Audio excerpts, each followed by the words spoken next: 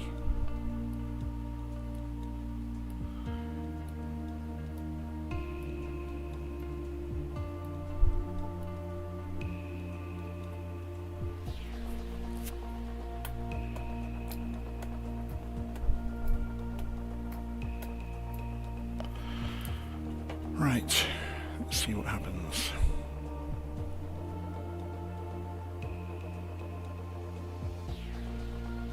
At least we'll have a half decent aeroplane this time, hey? So we lasted all of, was it 2-3 legs? With the there we go, it's a much nicer aeroplane. Oh, it's running, hurrah! So what do we have to do? Okay, no warnings, so everything looks to be configured. What about the barometric pressure's good as well? Oh, I didn't load in with the 530 though, so does that mean we haven't got it at all? Let's try it. Is it going to have the flight plan? If it doesn't, we'll just wing it. So give it a few seconds. Sometimes it takes the flight plan a few seconds to appear. No, because it wasn't in the save state, so it doesn't have a flight plan. Okay, we'll just go with radio nav then, and use heading mode along the way, which is fine because the GPS doesn't work at the moment anyway. So we'll just use heading mode and wing it.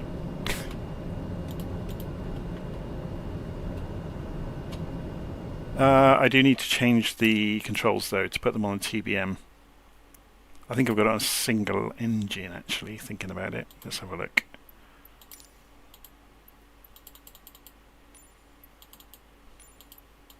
TBM 850, there it was. Just to get the throttle levers to work properly. There's the propeller speed and the throttle. Does this have reverse? Yes, it does.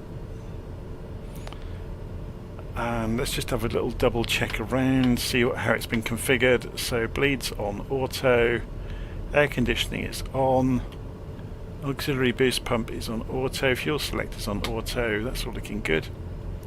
So gyros are all on, landing lights are on, and they're pulsing them, which is a bit odd, but I don't like that. Starter is off, ignition is auto. I'm just double checking because it loaded in, started already. Oxygen is on. It's looking okay actually, isn't it? Let's just remove the yoke and have a look what the switches are doing down here. So none of that's on, the pitot heats are on. The inertial set isn't on, but we probably don't need it. Okay, so takeoff flaps. Trim's looking good. Oh, we will go and put some fuel in it though.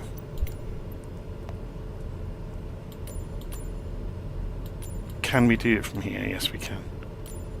So we might as well just fill it up. Pilot 175, no co-pilot. That's fine.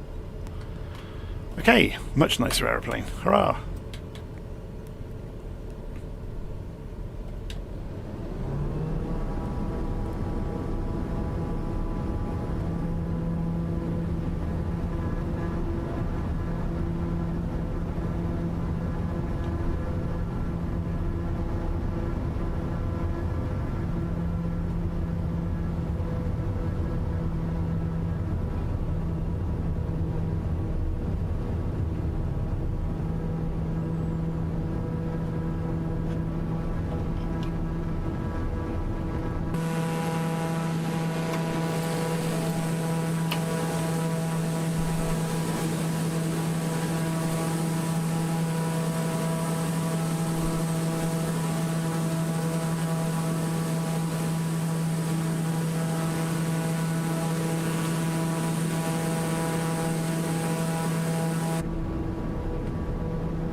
Just trimming it out.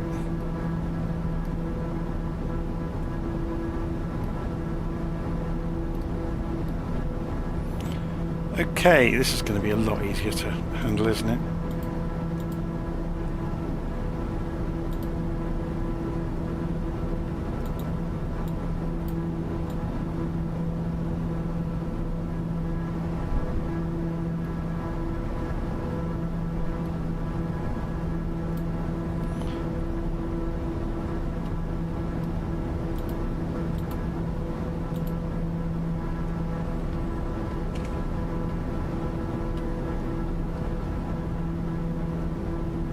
So what direction are we supposed to be going? 120 degrees.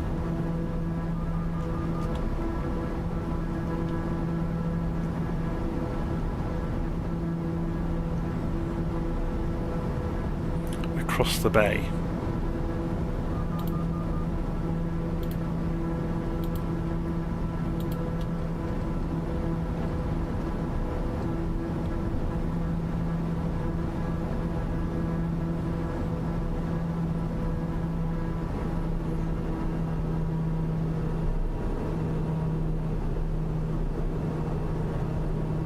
Wonder how much we damaged the throttle.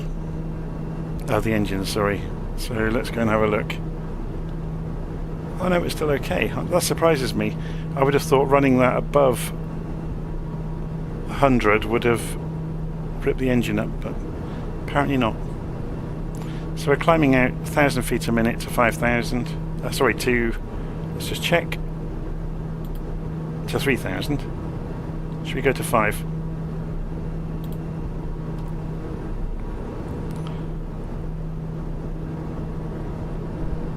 Doing about 185 knots ish. What about the lights? So landing lights can come off. Nav is on, strobe is on.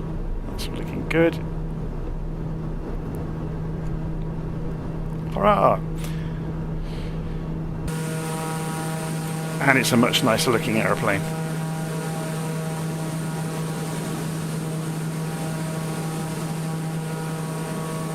What rudder pedals do I use? I don't. I've got an Airbus stick and I twist it. So let's keep an eye out the window as we climb out.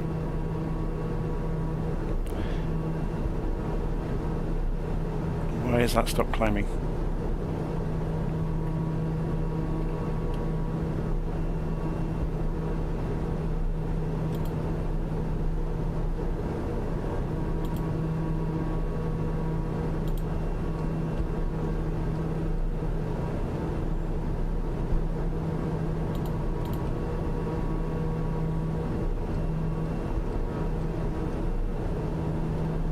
Of course, we armed it originally at 3,000. I didn't rearm it for 5,000. It's my own fault. Okay.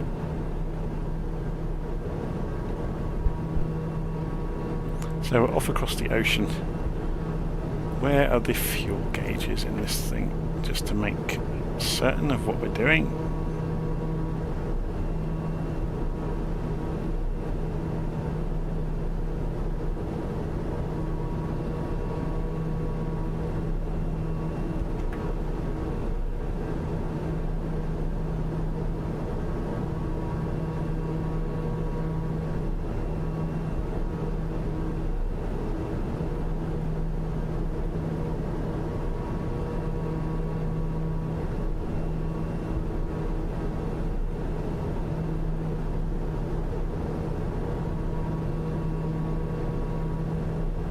Oh, here we go. We have lots and lots and lots of fuel.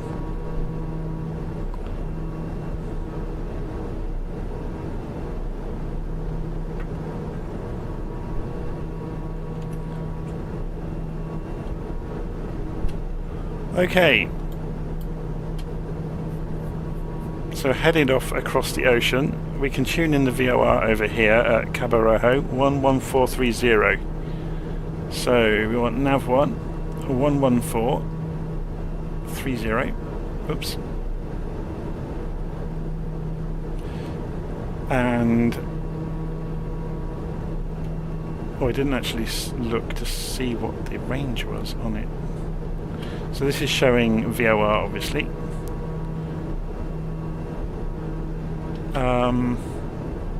Switch that over to active.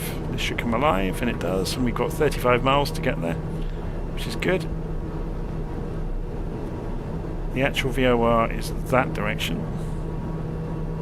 So we'll just turn left a little bit. Have we got any wind going on? There are a couple of knots of wind, but that shouldn't affect it, really. Okay, so we've got 30 miles to run. I'm going to go and grab a coffee while we are shooting across the bay.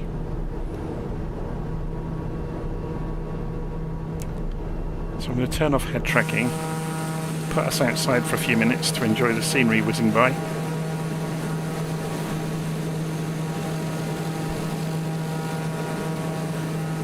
So Spitfire saying that I seem to be fine with rollout on the PC-12. No, you didn't see me in this room. I was hanging onto it like a bucking bronco. It just looked calm on the surface. One of the offshoots of me having flown so many different planes in the sim and made them look straightforward is I make them look straightforward. So yeah. Okay, so we'll leave that like that for the moment. I'm just going to go and grab a quick coffee. I'll leave it there actually so we can see the distance. Coming, I'll be back in a few minutes.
Right, so I'm back. Let's see how far we have left to go then. 15 miles. But we are pushing off of the track slightly, so we'll just correct for that on the course to the VOR. I'm just turning the course knob there to align the CDI. We'll pull the... Oh, we do get the wind indication on this as well. That makes it even easier, doesn't it? So we can offset slightly for the to account for the wind.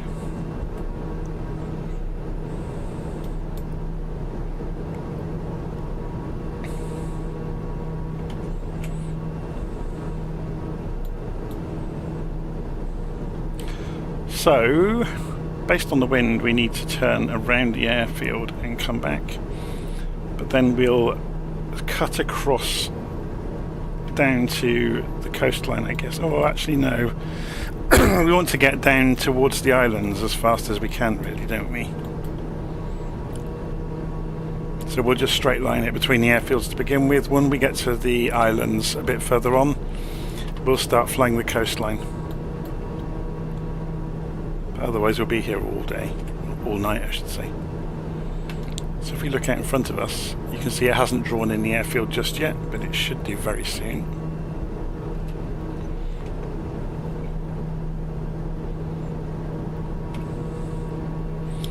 So head tracking back on.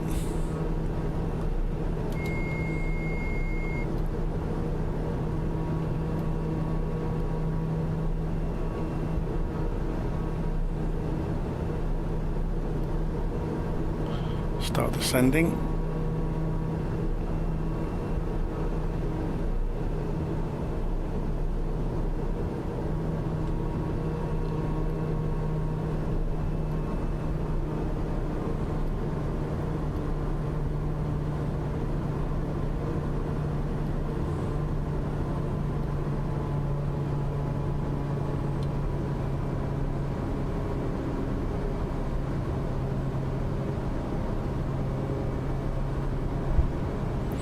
Yeah, Corn Dog Champion, I need to change the title of the video.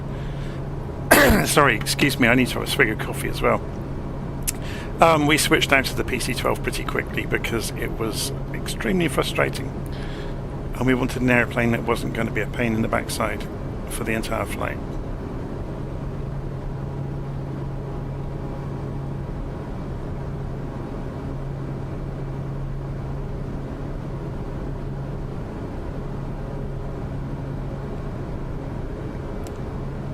So we're just approaching Cabo Rojo, I presume that's pronounced, not Rojo.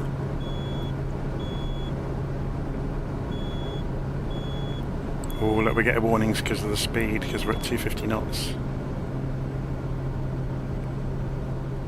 So we're just going to scoot round the back of the airfield to lose some speed. One of the funny things about head tracking is you can poke your head out of the glass. Kind of breaks the immersion when you do that.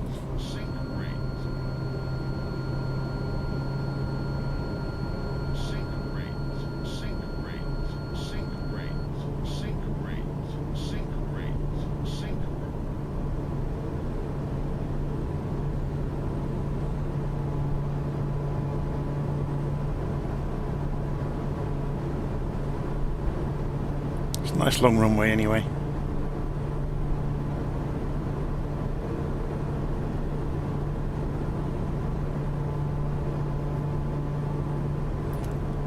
So hello to Brazil.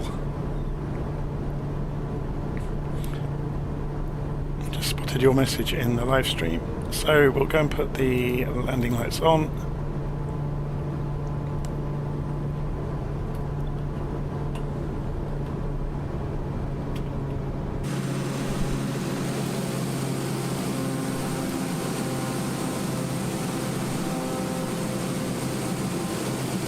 So doing a turn should scrub a ton of speed off, especially if we side slip the nose upwards through the turn.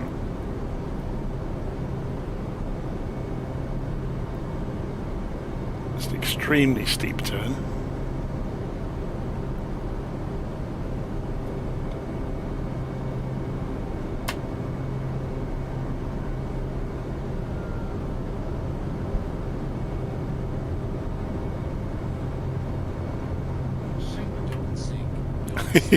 Playing games now with corkscrewing it to lose some speed. It's not having it, is it? Look, I'd forgotten this about the TBM. It doesn't like losing speed. Okay, so what we'll do is another turn. Okay, so that's just a reminder for later on. We do need to manage speed a few miles before we get to an airfield.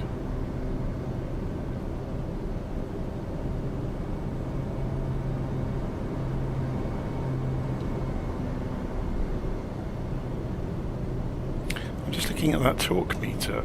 I'm hardly moving the power, and it's shooting all over the place on the torque.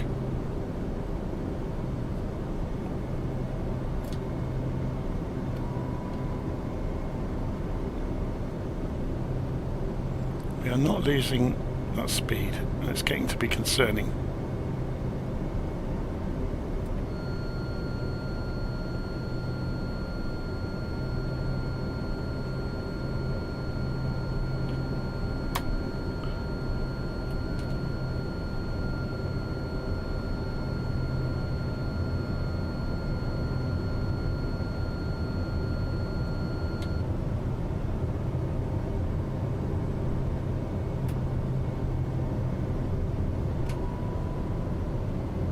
Okay, there goes the flaps.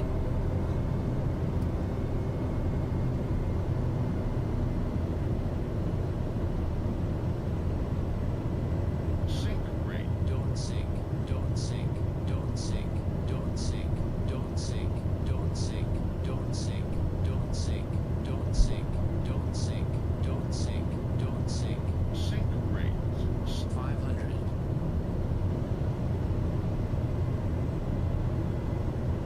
Sink rates, sink rates, sink rates, sink.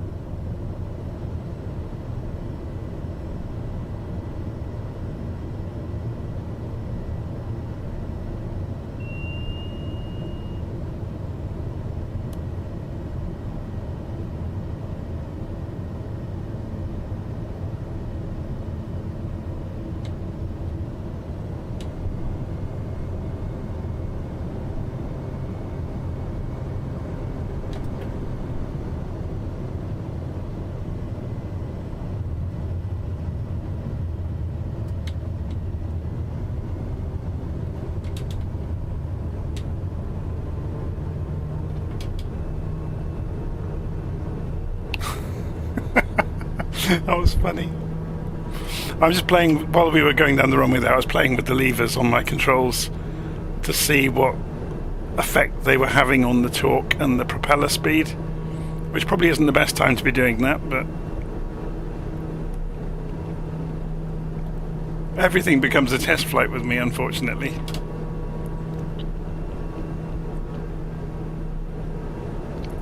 Every time I go anywhere near an aeroplane, it becomes another test flight.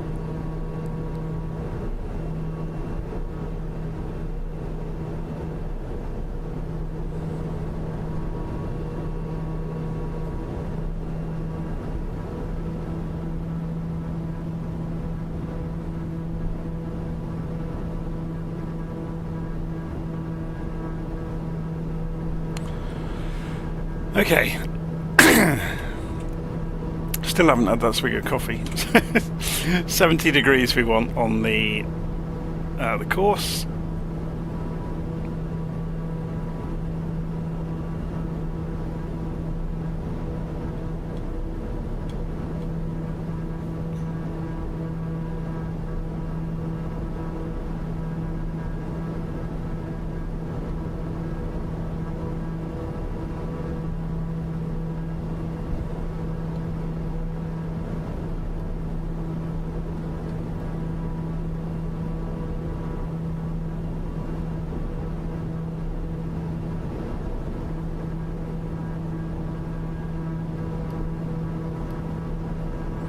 I always forget, if you're flying these things manually, as we pick up speed, I'm having to trim all the time.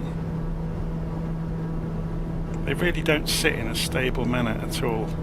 So let's just pull the heading back round.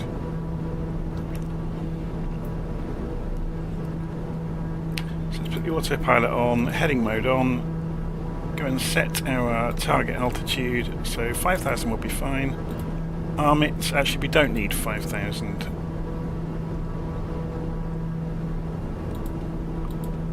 Arm that.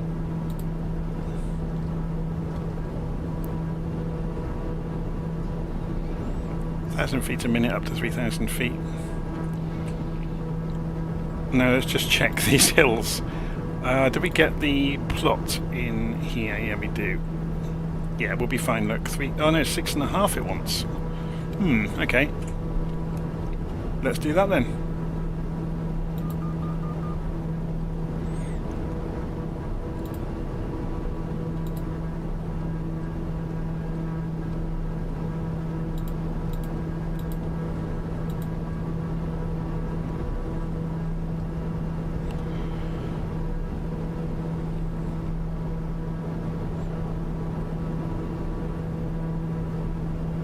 So what's happening with the torque? Torque is good, it's inside limits. Prop is good, it's inside limits. And we're climbing 1,000 feet a minute. We're getting closer to the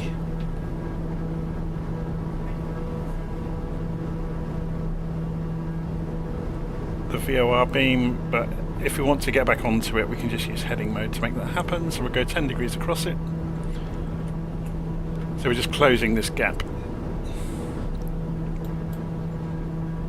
No wind at the moment. It's interesting. Just realised I'm not running transmitter. I guess I could. Transmitter.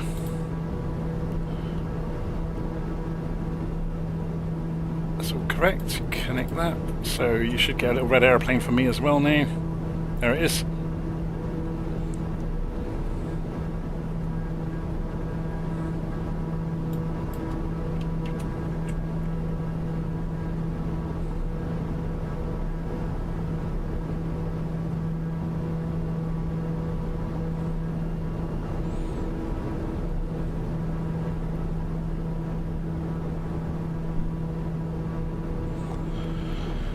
Okay,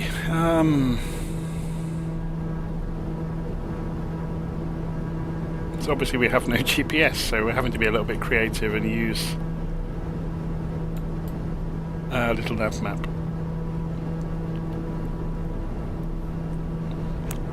I guess we could use GPS, couldn't we?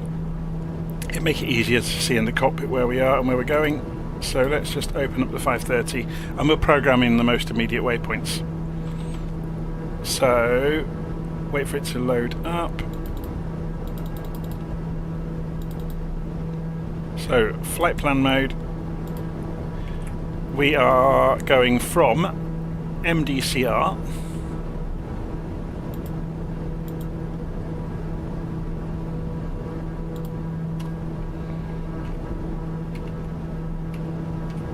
so I'm going to turn off head tracking so I can look down and not ruin the screen for everybody. There we go. And we're going to MDBH for the next waypoint.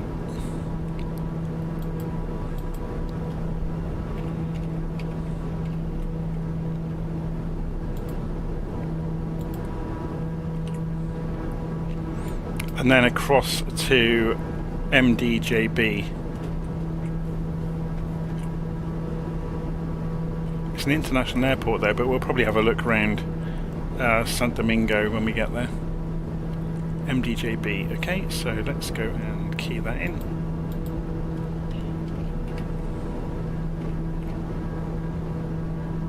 Enter. Then after that we'll be looking to go to MDSD.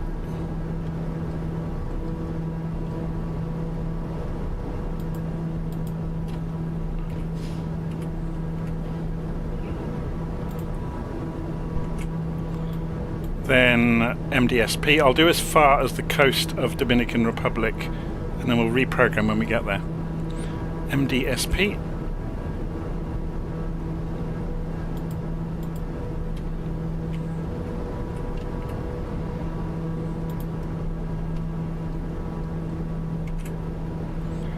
And then across to MDPC.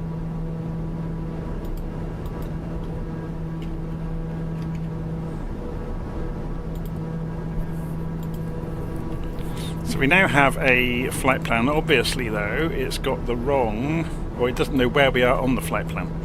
So if we come back up here, we're going to MDBH as far as this is concerned, which is correct. So we press menu and we activate leg and press enter, and it goes magenta. Hurrah!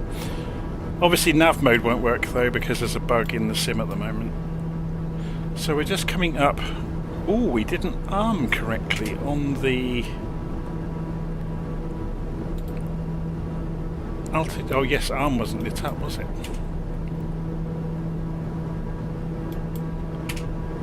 Ooh, what else is wrong with this airplane then? That's still climbing. I've just hit altitude hold. And it's not obeying it.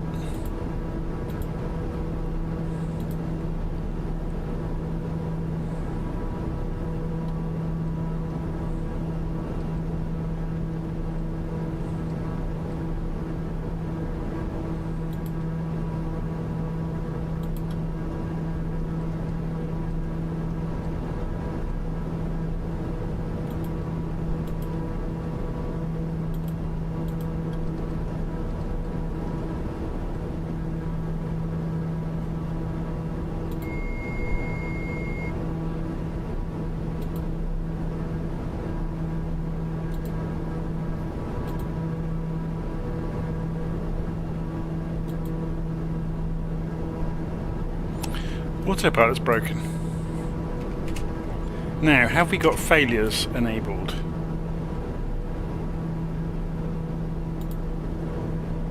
No active failures. Interesting. So it's taking no notice of altitude hold.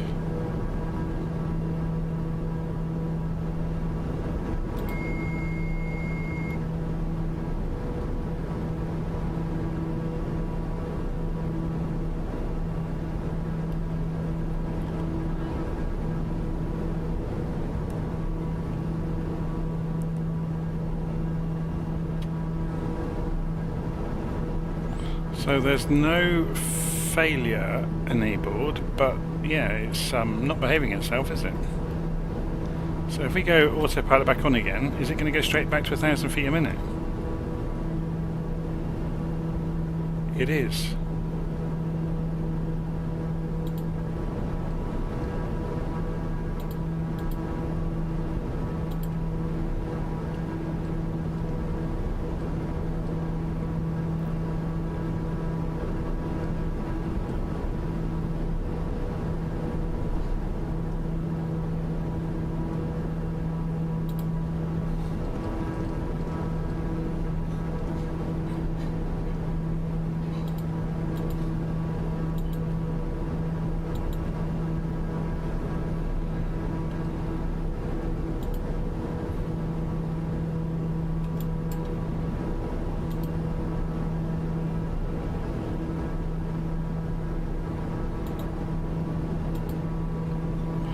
Okay, so after we said, oh, this plane would be perfect, we've now discovered it's broken. Even more so than it was before.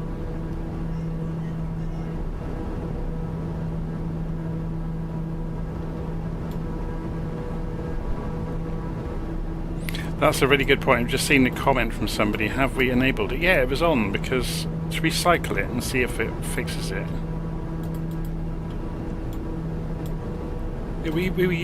Oh, hang on, it has to go through its test cycle first. So I have to wait. It might not work unless it tests on the ground as well. So the test light has gone out now. So if we go altitude hold now, it's working now. So turning it off and on again. If in doubt, turn it off and on again. Unfortunately now we are massively higher than the airport, so we're not going to be doing a touch and go here. So that's a shame. But we do get to look at this wonderful scenery.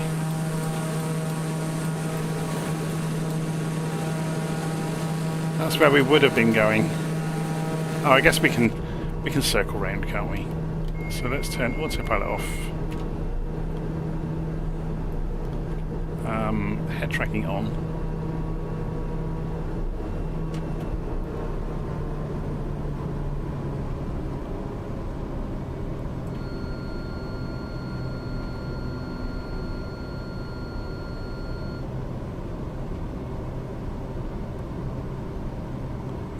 And we'll go and have a little look at the coast here before we come back in and do a touch and go.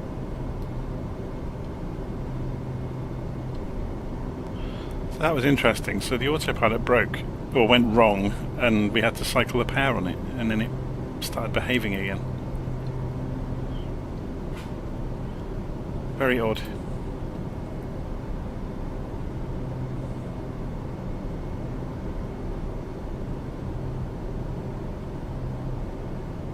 At least it gave us something to panic about on the way, hey?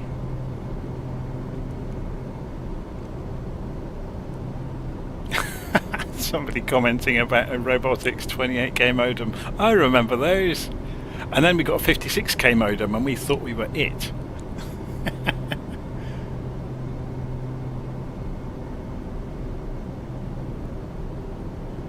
So I'm just doing the usual trick of circling over here before we come in for an approach.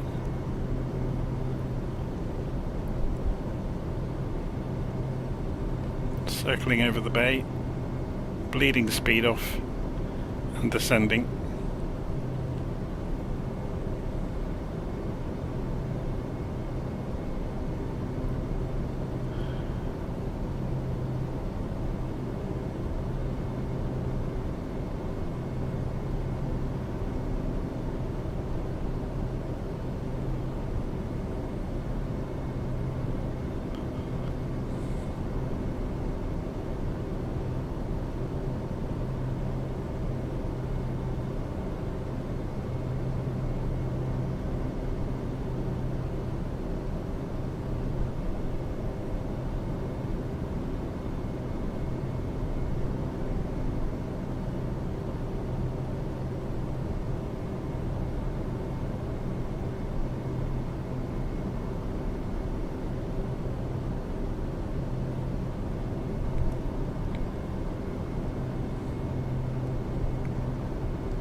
One more circle and we should be low enough from our altitude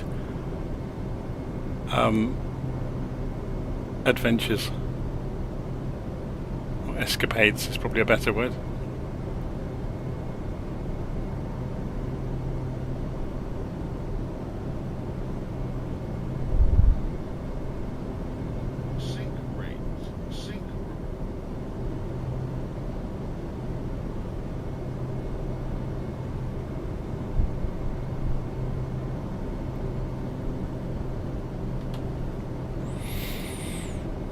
Right.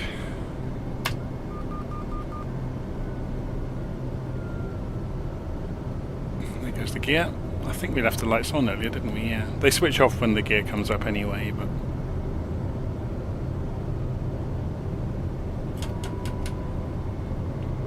within flaps range.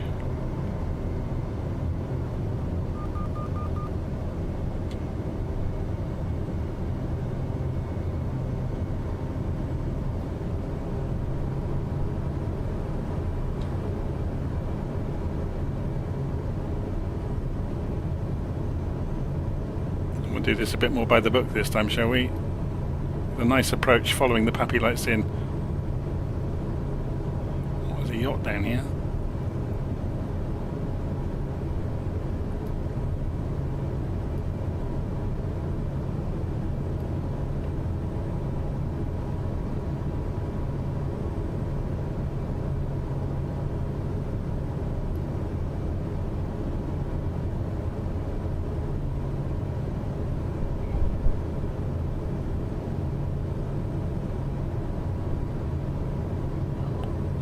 We have one red light, 500. 2 red lights.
Flaps back to take off.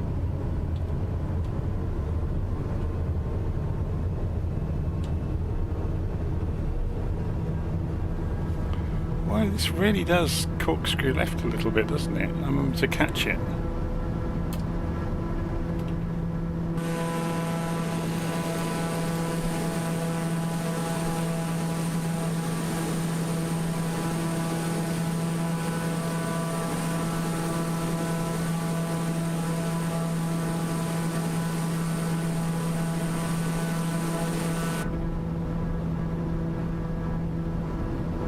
Everything on power and torque. Oh, sorry, prop and torque even.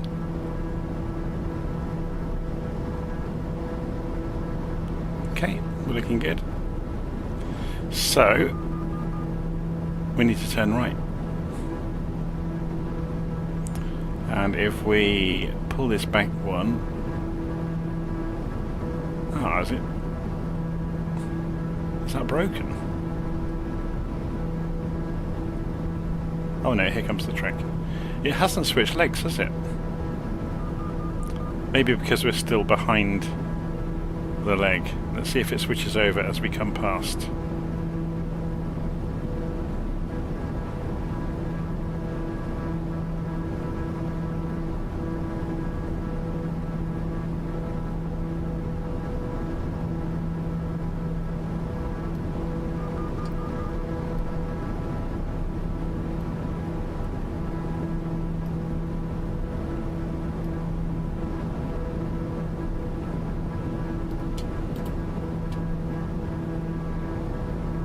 Watching to see if the colour of this leg changes or if it's messed that up as well.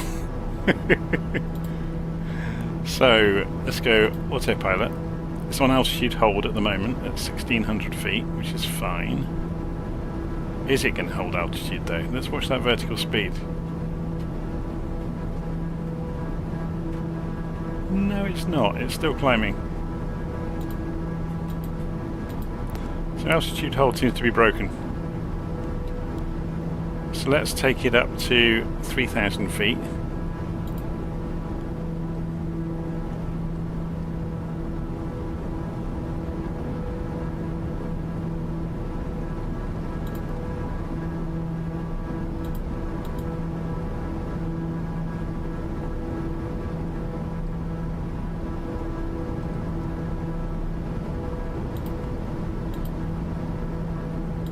It's broken.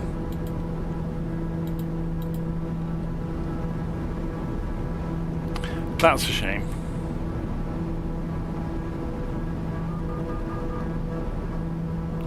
So our heading needs to change anyway. And it hasn't selected the next leg. I think the whole airplane's having a bit of a bad day, isn't it?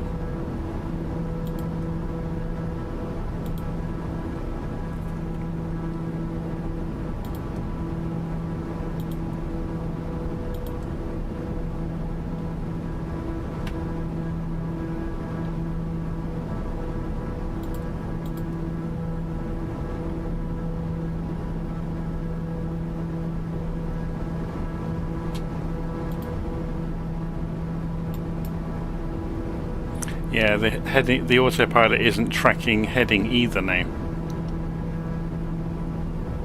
Oh dear. Should we turn it off and on again? See if it makes any difference to it. That switch is now not working.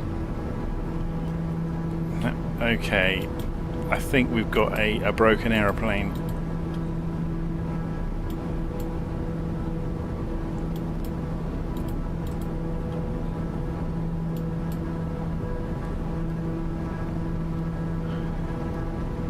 Well, this is fun, isn't it? How many other things can we break in one aeroplane in one go? So we may be hand flying this for the majority of the rest of the route, which isn't such a bad thing.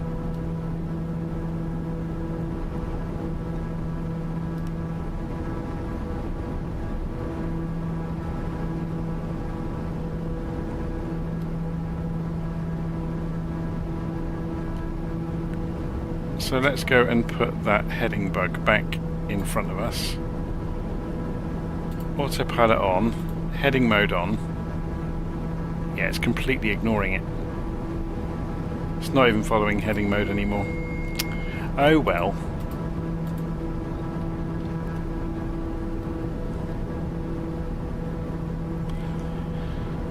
Looks like we're hand flying tonight.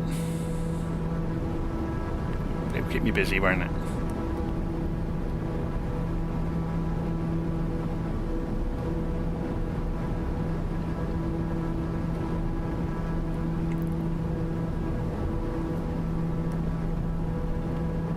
I knew there were problems with the TBM 850 because of the last sim update broke the nav mode on the GPS.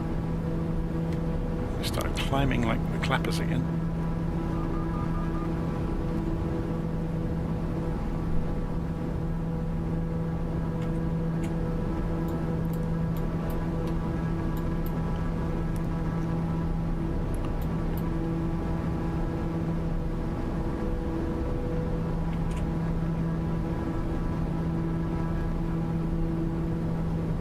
Every time you look away, it starts going up 1,000 feet a minute.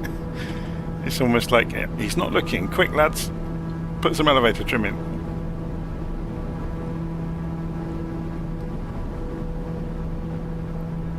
And now it's rolling to the right.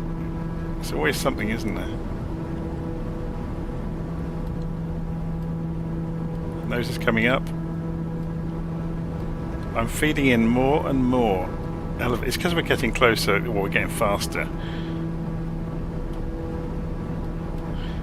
Even though we've wound, let's take the prop back. Sorry, the propeller RPM back a bit. Whoa! Look at that, kicking the nose up.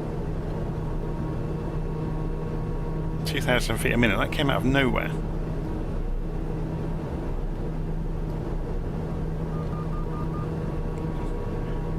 Of course, I'm probably flying through different turbulent airstreams, maybe.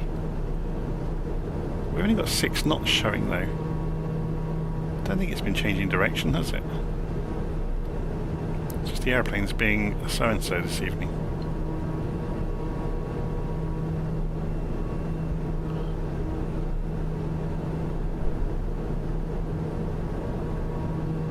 Maybe we'll have another unscheduled change of aeroplane. When we get to Higuero International, maybe we'll switch again.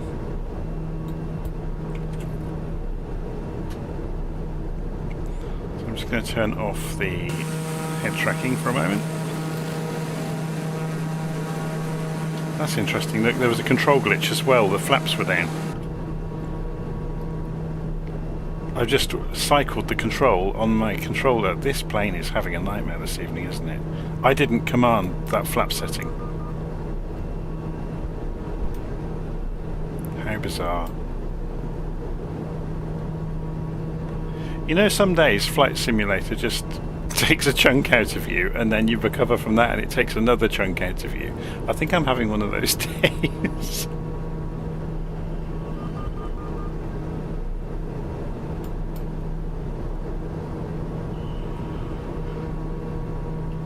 So yeah, you can see the distance measurement on the GPS isn't working either. So yeah, I think what we'll do, rather than soldier on, and this is a kind of a featureless piece of landscape anyway, shall we go straight to Santo Domingo?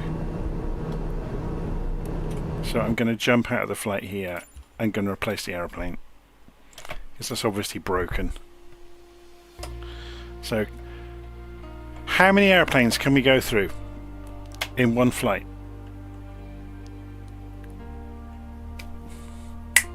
Oh, the ATR, that's like playing Russian roulette, isn't it?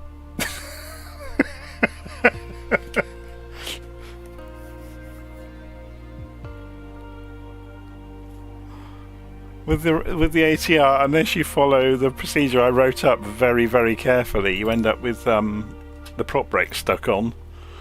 Or worse. So we're going to go to here, are we? MDJB. We'll try this again. So what can we try that's going to be fairly quick? I haven't got many airplanes installed at the moment. So something that we can actually see outside of as well. These are just the stock marketplace type aeroplanes, apart from one or two of them. Oh, I know what we could do. I've got the Vision Jet would work, wouldn't it?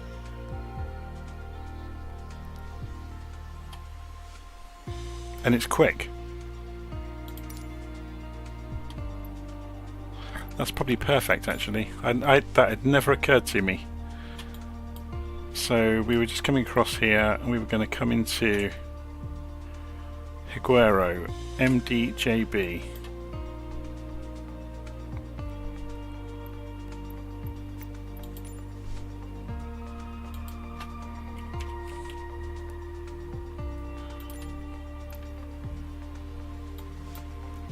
So let's go and put ourselves on the ground.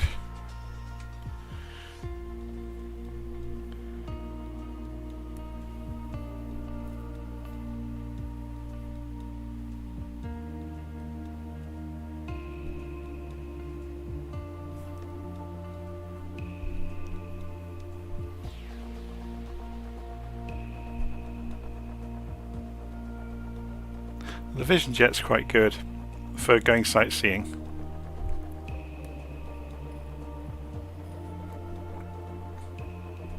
This is where we find out just how broken all of the airplanes are. We're going to end up going through every aircraft in the sim, aren't we? One after another. It's quite amusing when things go wrong. Right, let's try this again. So, can we remember how to start the Vision Jet? Remember, you have to move this out of the way to get to the blooming buttons to start the engines.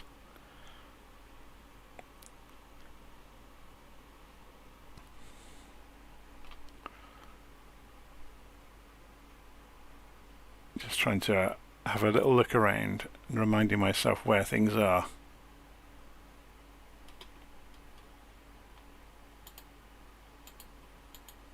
Oh, do we have to do that via the tablet? I can't remember. Perhaps you do.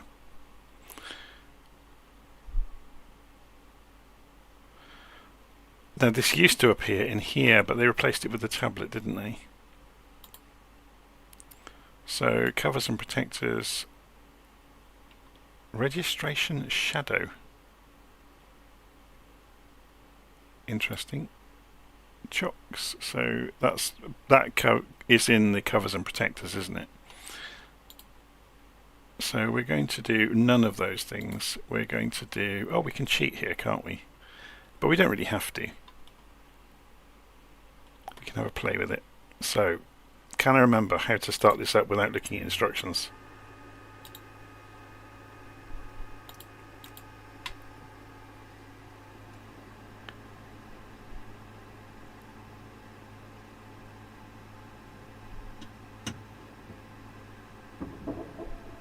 That's ice protection and windshield.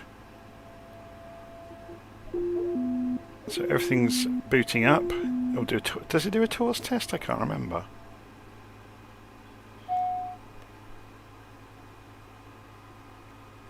So we've got external lights, so we probably want the... We want nav lights on really, but... Let me just turn the head tracking off for a moment.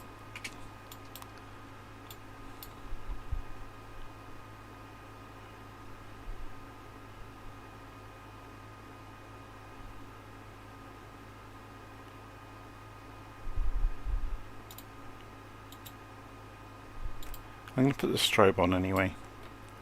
So there's the FMS controls, nav source FMS, that's fine.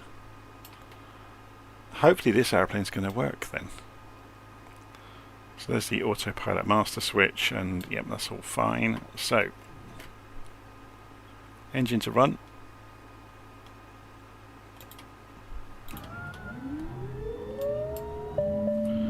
Calibrate the altimeter.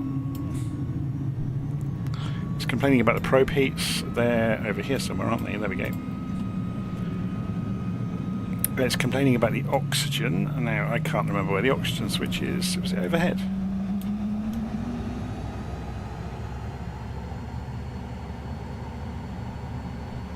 No, that's the discharge. Do we have to just click on the headsets to put them on? No, you have to do it through here, don't you? It's in the Bose section. Put the headphones on.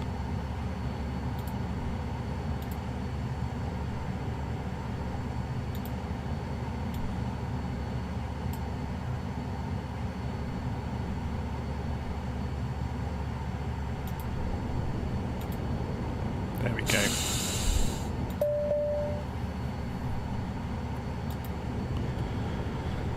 Okay, so we can go and program some of our route maybe. This would probably have loaded the route from the world map, wouldn't it? But oh well.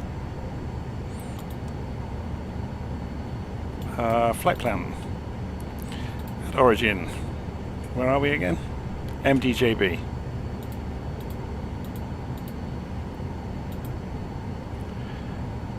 And for this part of the flight, actually, let's just put in next on. Can we just add on routes? Do we have to have a destination? MDSD.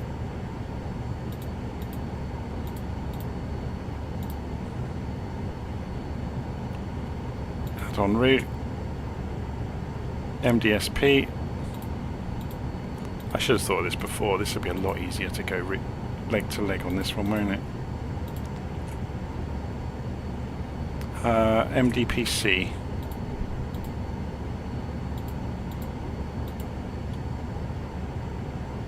That'll do for the moment. Yeah, that will take us out to the coast. So, just looking at where we are on the map, we want to turn left and backtrack to take off. Okay.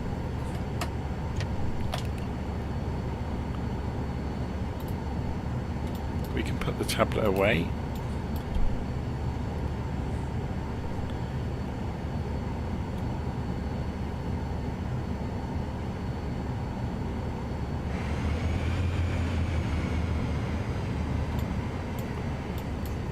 Okay, I'm just going to go and change the mapping of the controls. It's pretending there's a reverser, so I'm not getting any throttle until I get to about 30% on the stick. So I'm going to put it to single engine. I think I've got it set as in the past. Don't think I've got a Cirrus in here.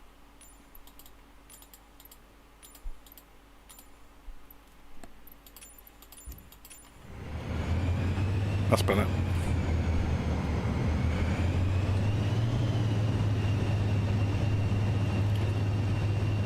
Hurrah!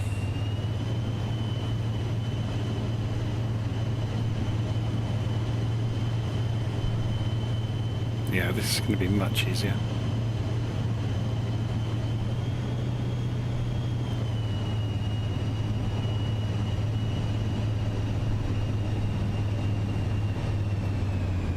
Before we actually take off, let's go and put some fuel in it as well. Flights only ever gives you half a fuel load, doesn't it?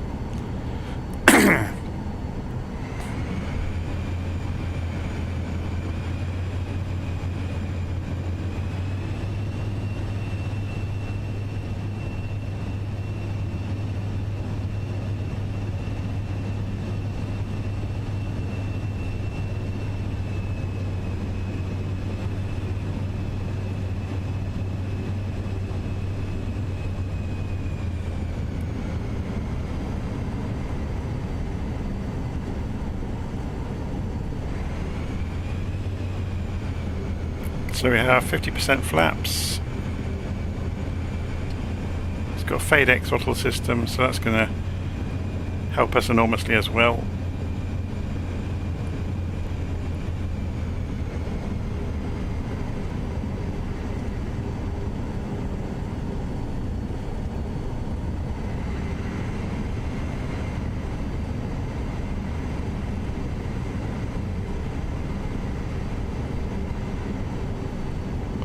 I'll wait for this chap to pull away, I guess, before I take off.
Okay, off to the races.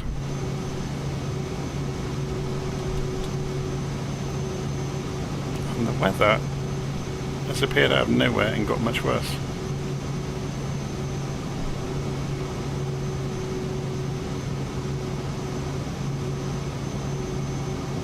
Got the strobes on.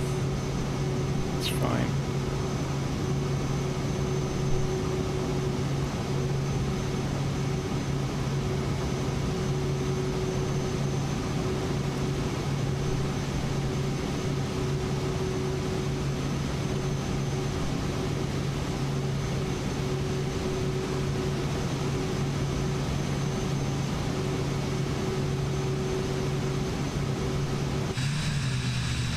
Where did this weather come from?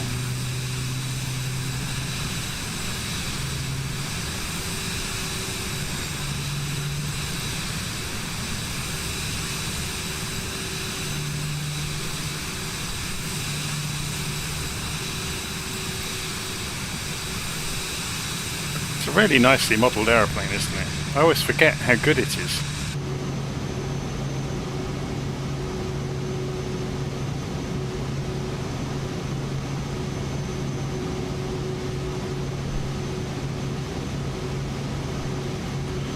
Okay, so let's climb out of this cloud while we're en route to the next airfield. So where are we going? Let's have a look. 20 miles. Oh, we'll just overfly. It's a shame we're not going to see much of Santo Domingo though, because of this cloud. It's almost like it doesn't want to be seen, isn't it?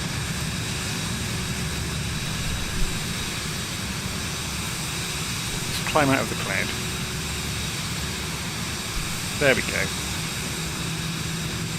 So it's patchy cloud, but at least now you can see some of the city.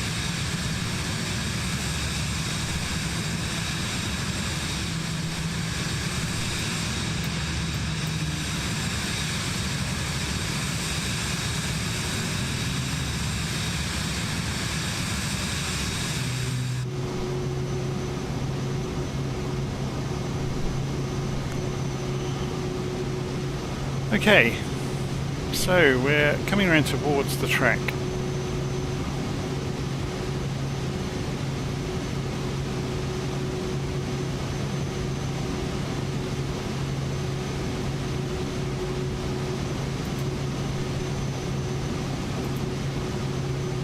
Okay, that counts as the pilot screen. I'm just reminding myself how this works. So if we go full screen on the navigation display,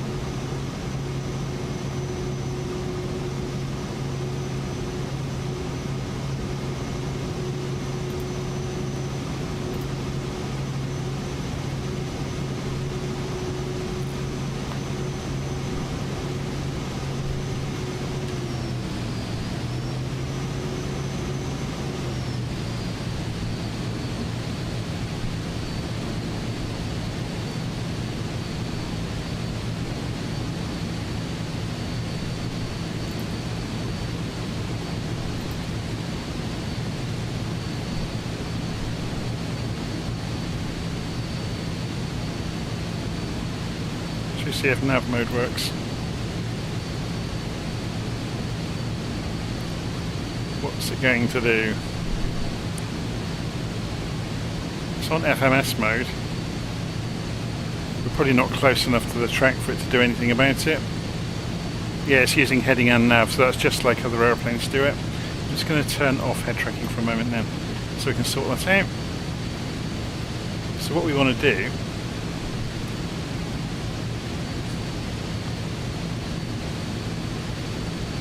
is bring the airplane round. We're just still climbing gently. And yeah, we got altitude hold. If we come back down to 5,000 feet on the target there, and then we'll go flight level change to get that.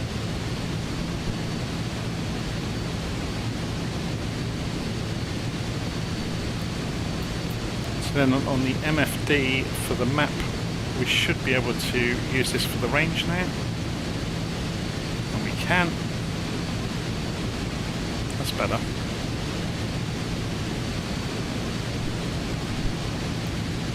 So again, we can set the heading to intercept the track. We'll overfly at 5,000 feet.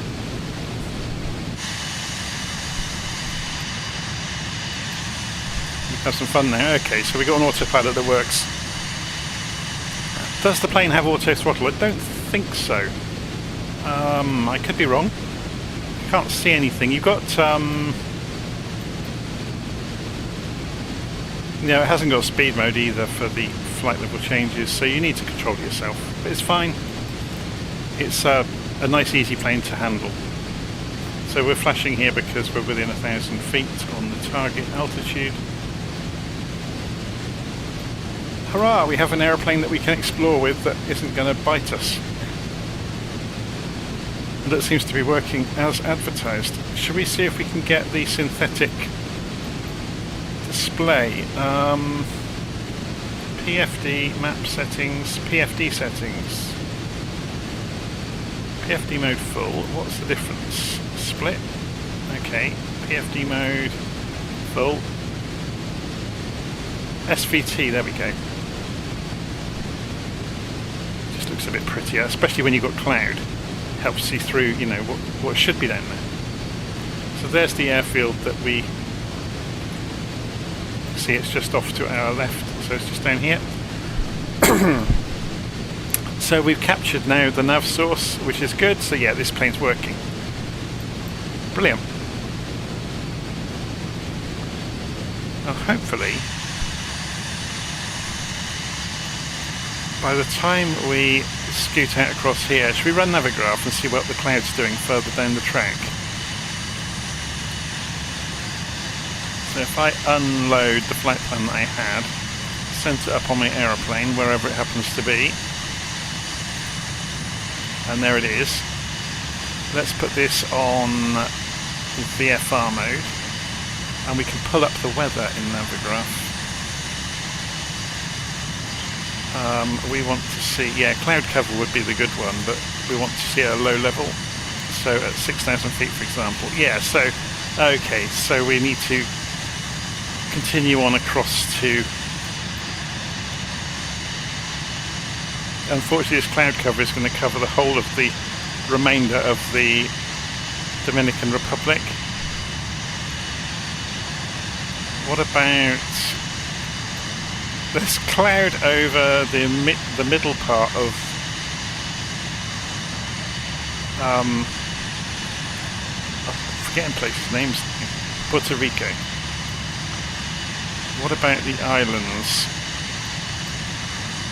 They're all pretty much unaffected. So once we get out to the islands, there's no cloud around.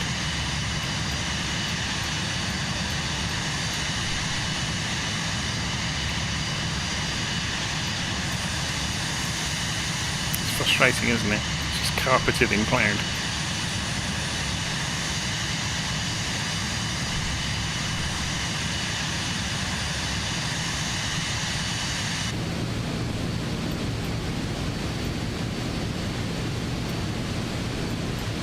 Oh, of course, yes, it does that. Sorry, yes, I've just seen the live stream comment. It reminded me. This does have auto throttle. It's here. So you can take your speed ref from the FMS or you can control it manually. I'd completely forgotten that. Great shame. Can you use the mobile phone? Or does that just move it somewhere else? Where did the phone go?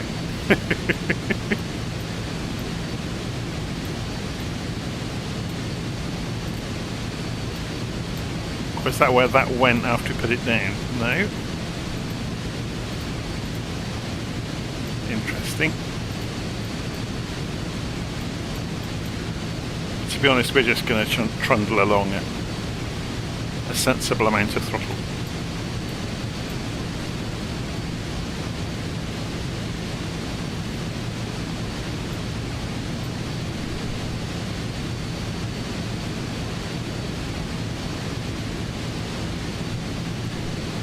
Should we dip down below the cloud?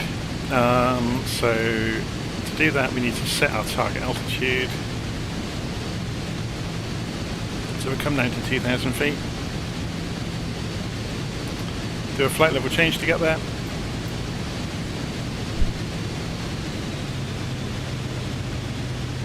So obviously if I come off the throttle it will be able to come down that much more steeply.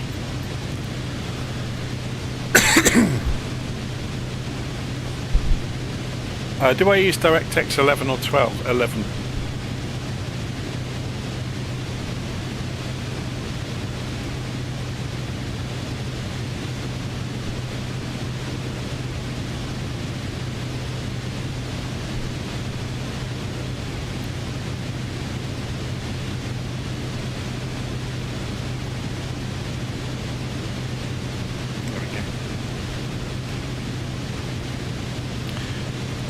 I've forgotten how nice the Cirrus jet is. It's very, very easy to work and to operate. Oh, here comes the rain.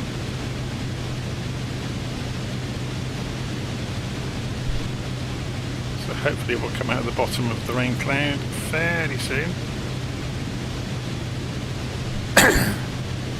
So at least we get to see some scenery along the way. Hurrah! So Navigraph was right, it is only broken cloud.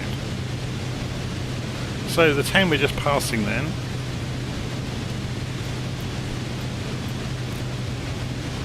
San Pedro de Macorís, is that?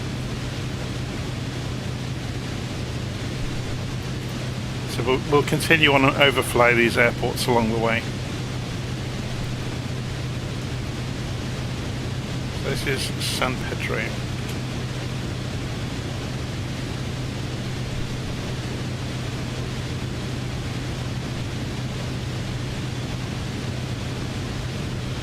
So Clueless says, how was the Bell 42? It's good fun. It brought back memories of Jaws. I think that was it may have been the type of helicopter that the shark grabbed hold of. It was good fun though.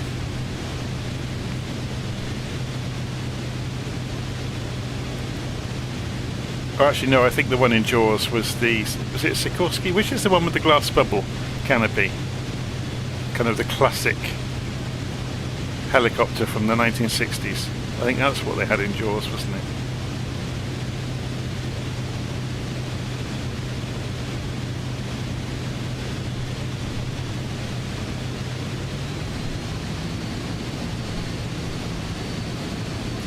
So, if we go and try this auto throttle out then, if we're going to be going down country for a way, auto throttle, we're using the FMS, so it's going to go for 250 knots.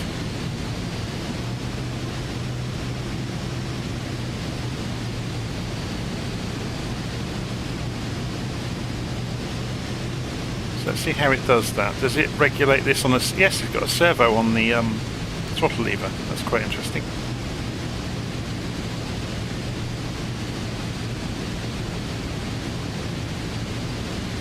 Okay, so here's that next airfield that we are overflying at 2,000 feet.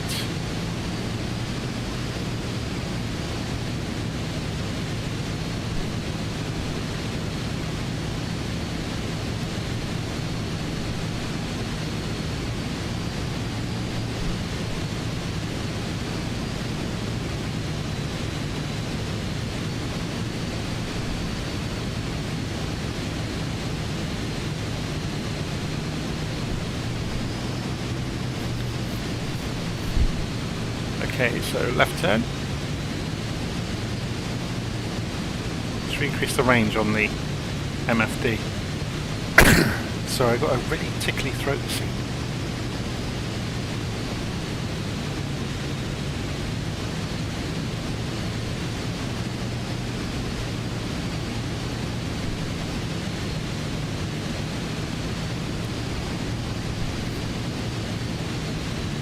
So we're going basically the maximum speed we can below 10,000 feet. It hunts all the time though, doesn't it, on the throttle? It's really struggling to get some sort of equilibrium. Probably because of the weather is not helping us.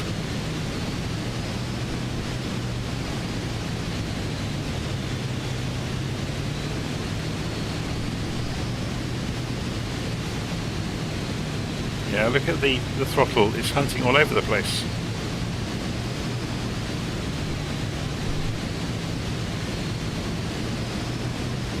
It might be easier just to turn the auto throttle off, you know, and regulate it ourselves.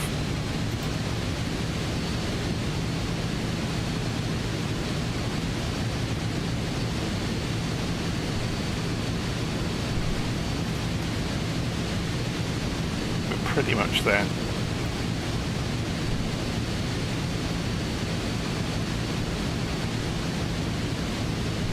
Oh, here comes some more rain.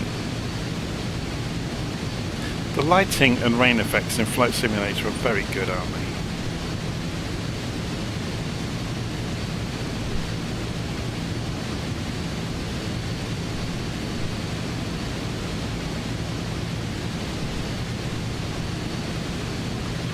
Yeah, I think the helicopter in Jaws is a different model. It's the one that, what am I going to call it? And everybody will laugh. Is the Action Man helicopter. It's the one. Oh, I'm not sure what model it is. There is a version of it for Flight Simulator.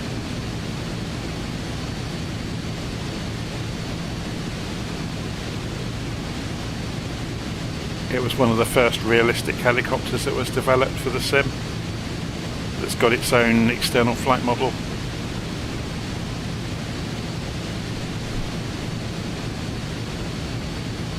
Okay, we're coming out of the weather.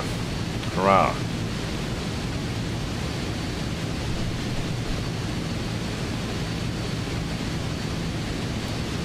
So if we are going to make this leap across, I need to go and program the next leg in, don't I?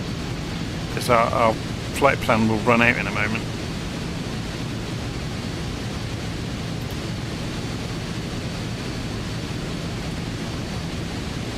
So we want to fly across to PRT5.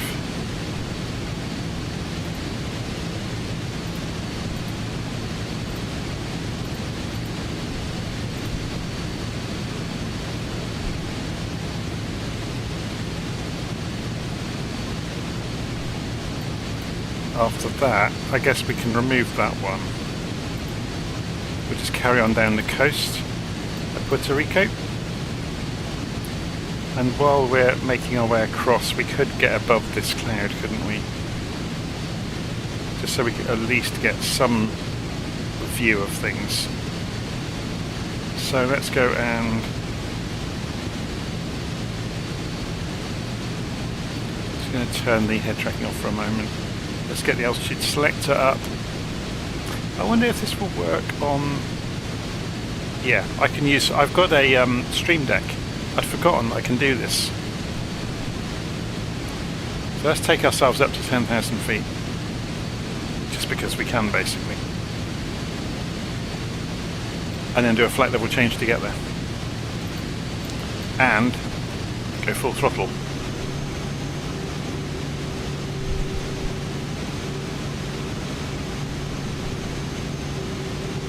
Look at it climb. 5,000 feet a minute. That's not bad, is it? Obviously we're using takeoff thrust to make that happen. Now, will it... At what speed will it decide is its best climb rate? 165 by the look of it.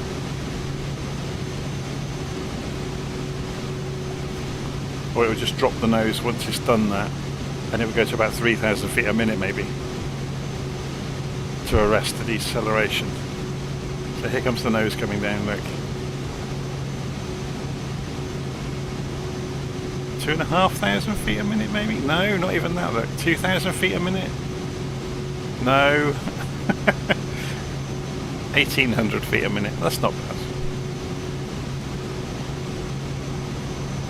Okay, but at least we get to see some scenery from up here, hey? As we're making this crossing over the bay.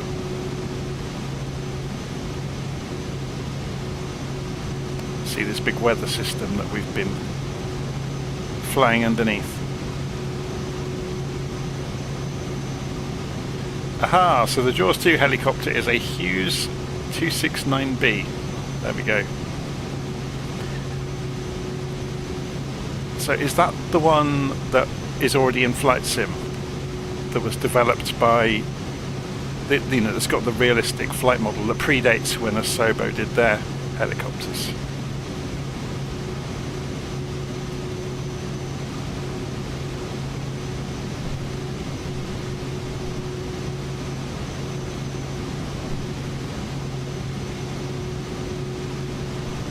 Shall we look from outside?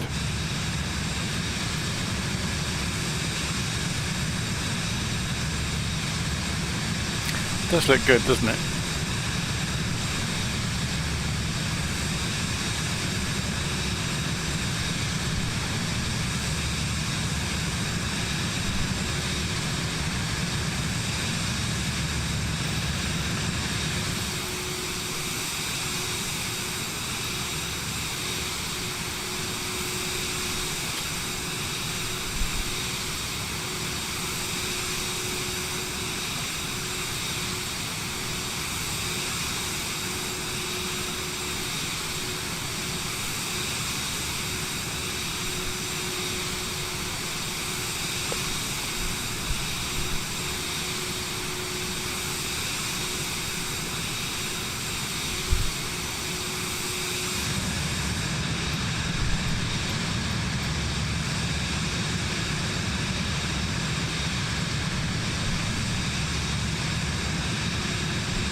Okay, so you can see that next leg takes us out across the water.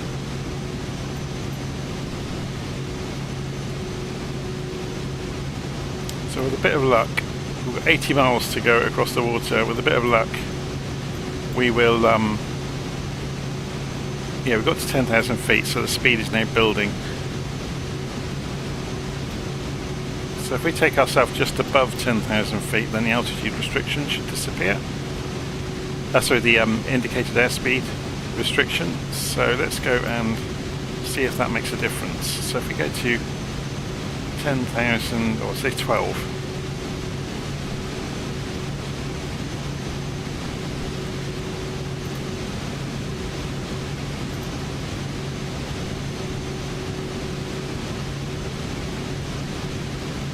Yeah, so it's disappeared already, look.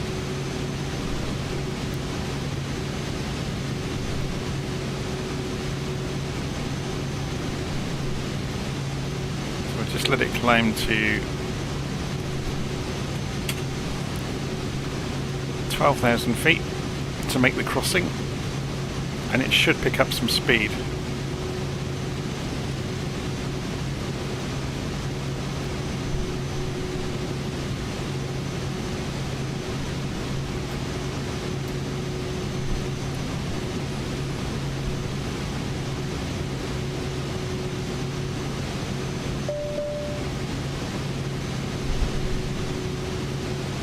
Yeah, so Steve Kelly, I live streamed the new helicopter earlier, the Bell Ranger, not Jet Ranger, Ranger. So should we pull this back to cruise thrust?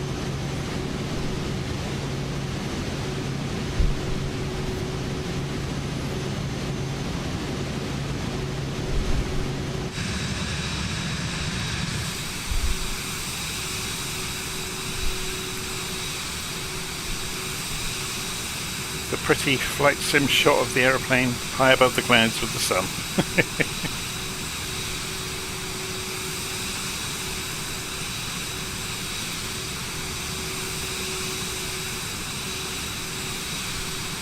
Oh look, we have twins flying the aeroplane today. Should correct that. Put some half decent pilots inside it, so it's in the miscellaneous section, isn't it?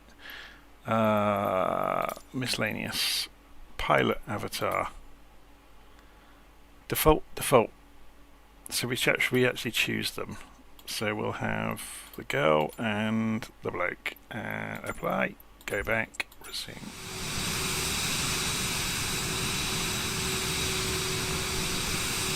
better.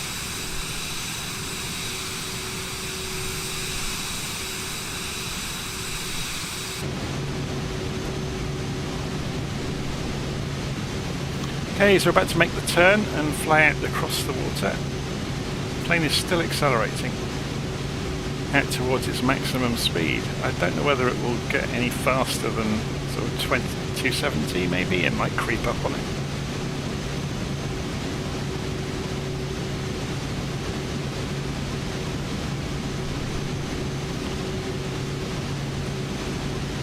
So, oh, are we not in nav mode?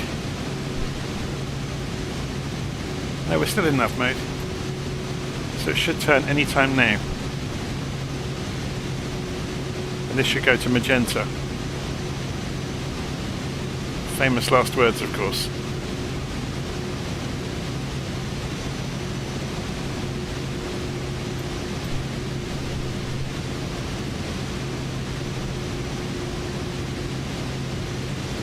We've broken this one as well. Suspended. Interesting.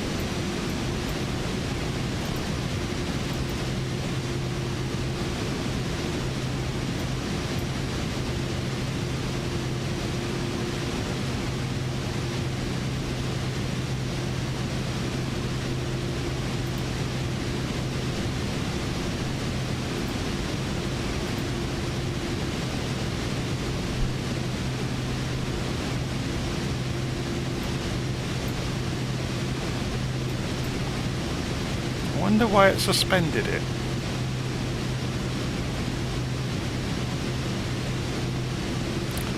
Okay, so if we're going to go straight down the coast, we want X64 as our next leg. After this one.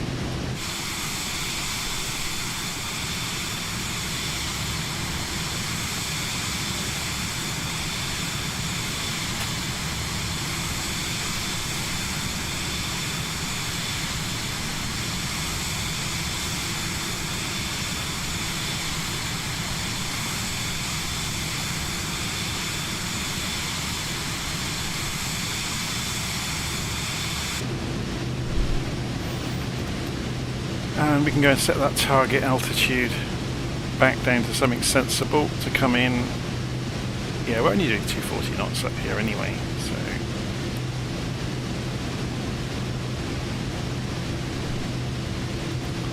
let's come back down to 2,500 feet and do an FLC to get there.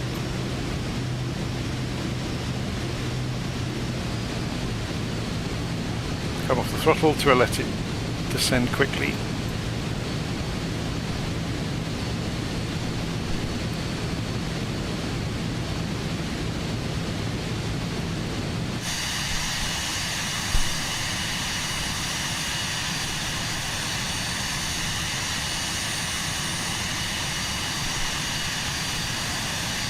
Okay, so we will be off the coast of Puerto Rico very soon.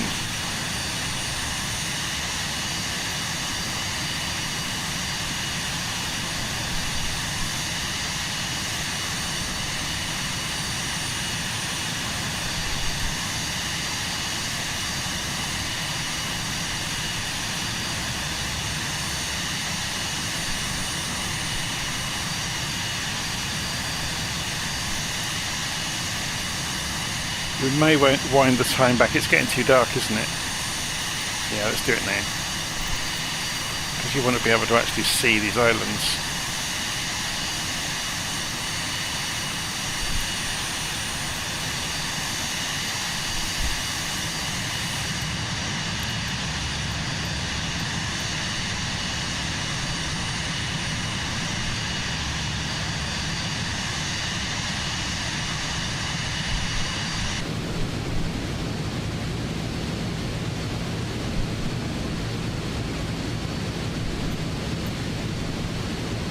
Okay, you can see Puerto Rico coming in the distance. Do we get an ETA on here? Or ETE, I should say. That's the next waypoint. So 11 minutes till we get there. That shouldn't take too long. 57 miles.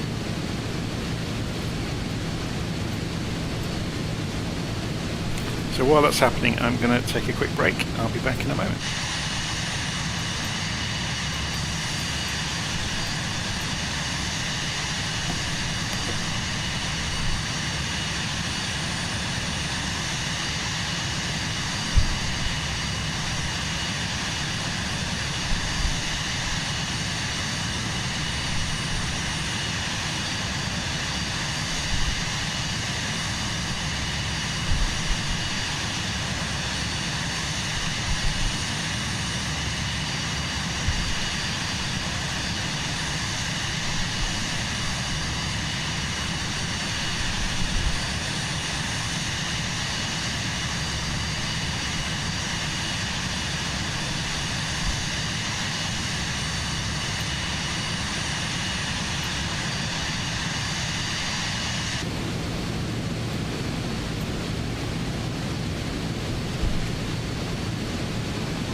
Okay, so just before I disappear for a few minutes, I've just gone and retitled the video to remove the PC12 from the title.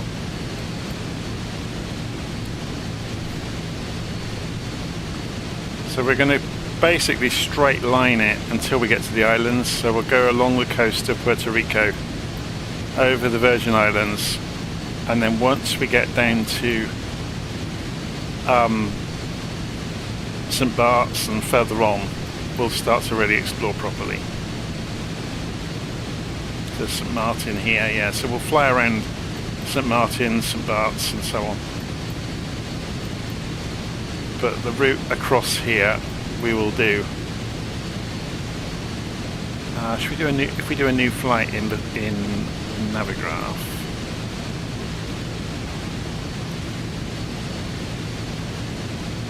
So if we set that as our destination, or set that as our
okay, so you can see Puerto Rico coming in the distance.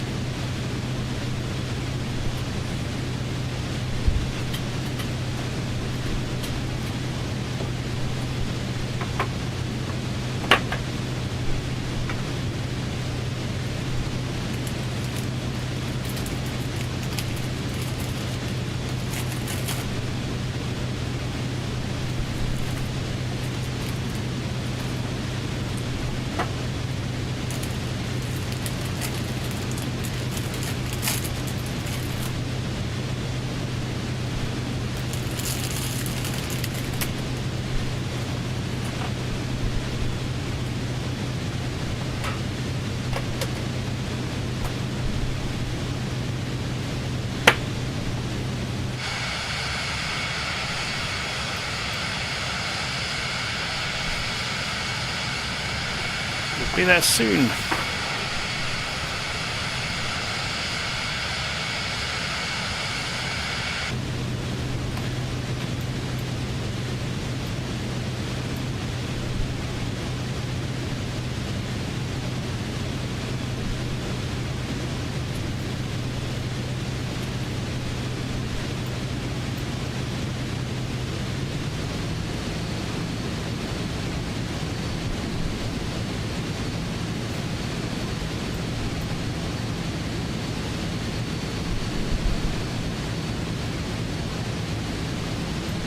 So, can we get some meta readouts from these airfields? Broken 2,900 feet, broken 4,000. I'm just looking at the meta to see what the clouds are doing over the airfield there. So as long as we're below 2,900 feet then we should be good. So we're just about on the cloud ceiling at the land now. Or certainly this area. Looks like it's lower this side. So let's get the throttle off, which will allow us to descend to 2,500.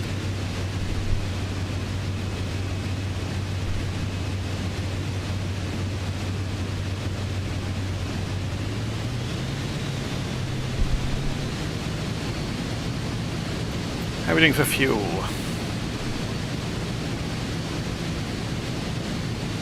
Lots.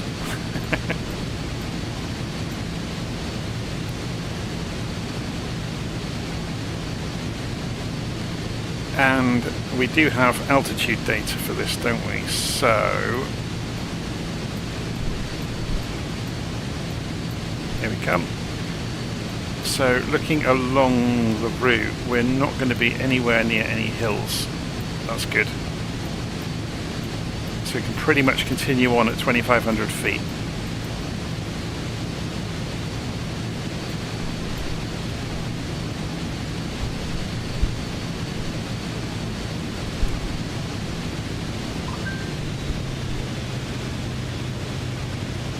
Just pulling the throttle back to stop it wiggling around so much. It might even be worth... Has this autopilot got a yaw damper? No, it hasn't got anything obvious, has it? It's just it's wiggling around so much. I wondered if you could disable the yaw damper to stop it trying to do that. Maybe it's not so obvious from outside.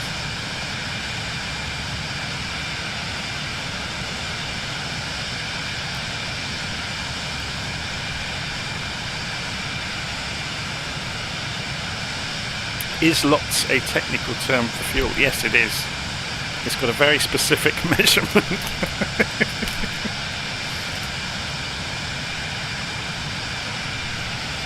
Lots is lots more than not very much.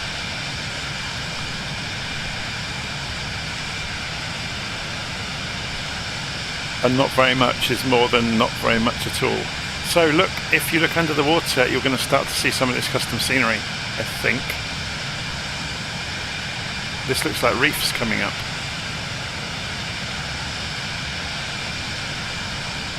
So we're starting to get into these special areas that are part of the new scenery.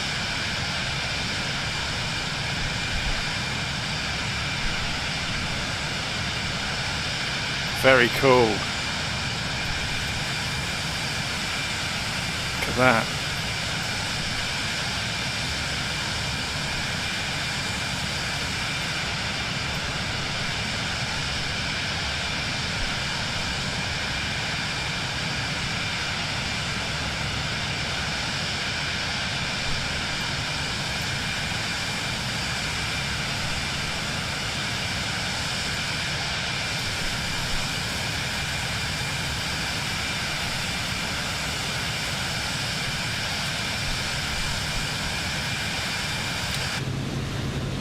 So I'm guessing a lot of this is like algae blooms, isn't it?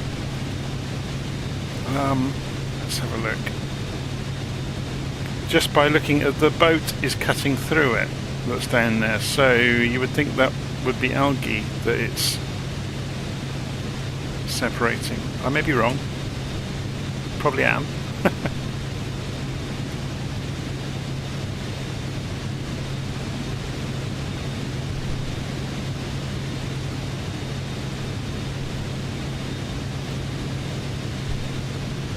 Okay.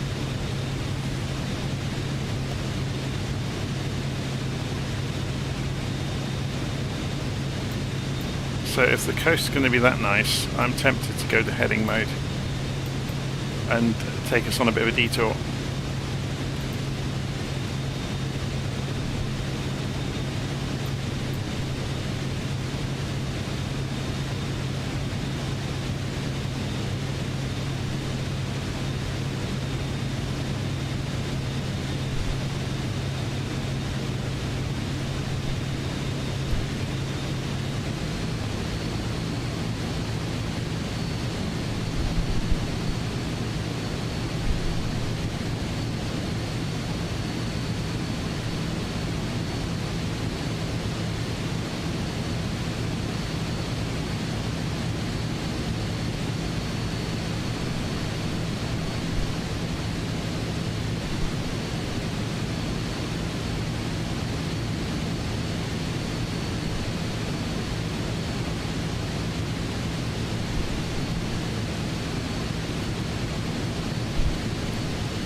So this area, let's go and zoom in on the map so we can get some of the place names. Cabo Rojo again. So we need to turn to about 100 degrees. So let's go and spin the heading bug. Yeah, that was going to happen.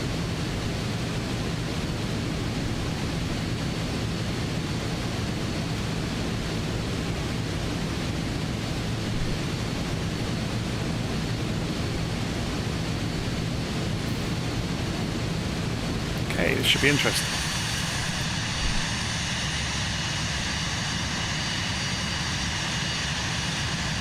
Yeah, this is looking a lot better than it used to.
Should we drop down another 1,000 feet?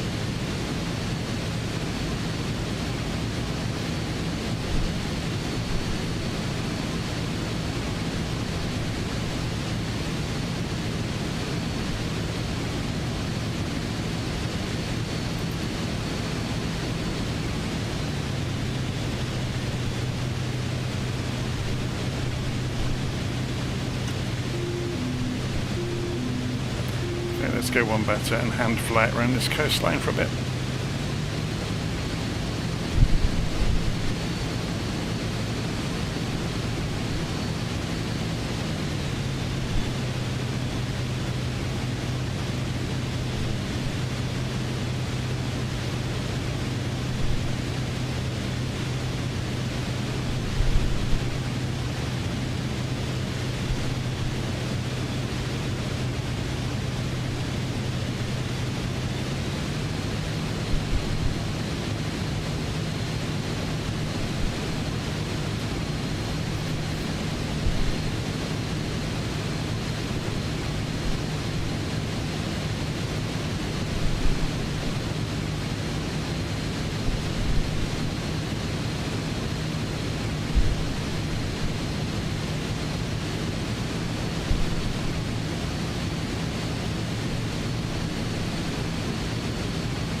They've really gone to town with the underwater effects, haven't they?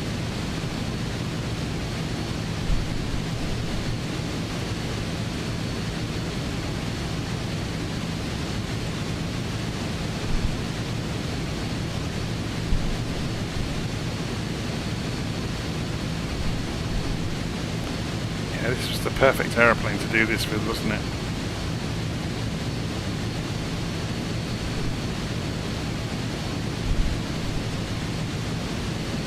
Those cloud formations, they're mad, aren't they? It's a proper storm cloud up there, though. If that falls, it's going to wall up somebody.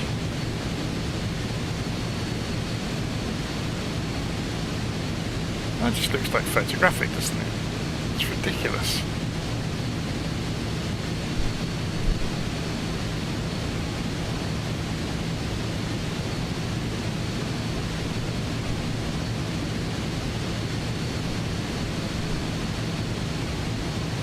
I think we'll stay below that cloud system, not try and fly through it, even though that would be good fun.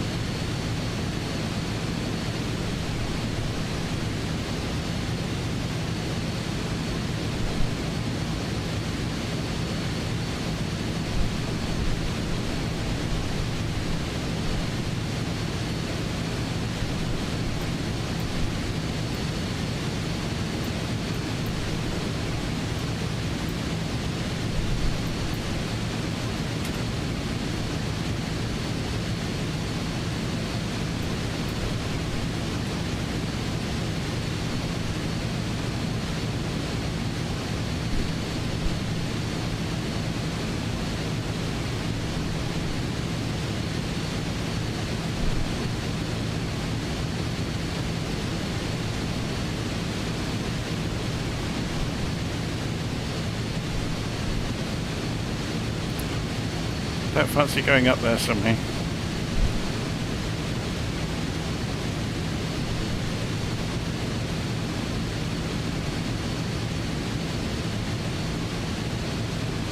I bet it looks spectacular in the middle of it though.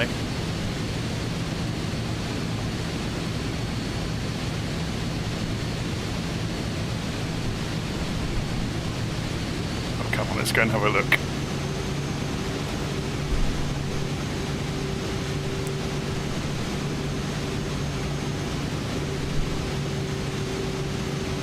Got to be done, hasn't it?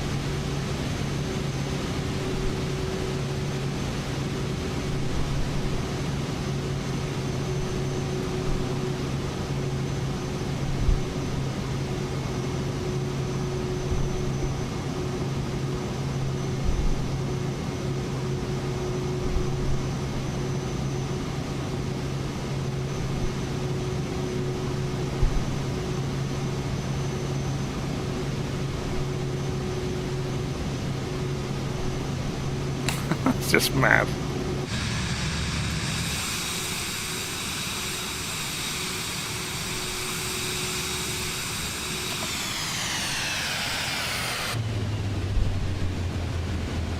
Okay, we'll dive back down through this gap.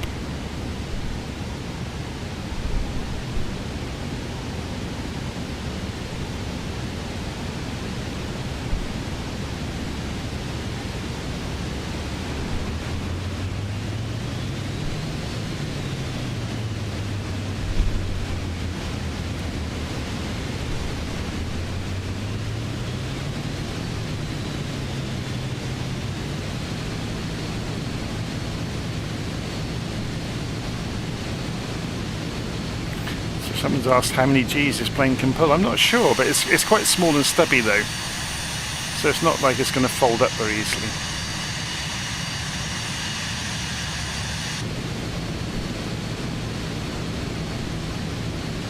We were only doing 250 knots when I pulled up. It wasn't like we were like a hawk doing 500.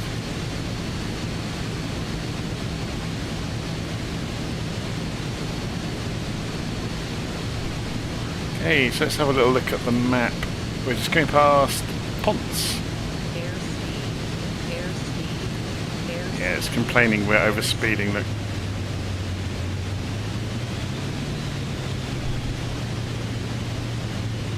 Let's bring it back to 250.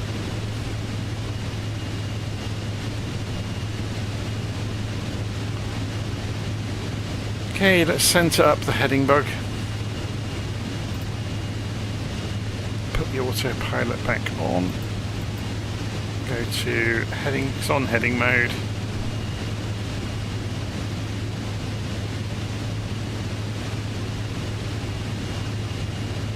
So it's doing altitude, is it doing altitude hold?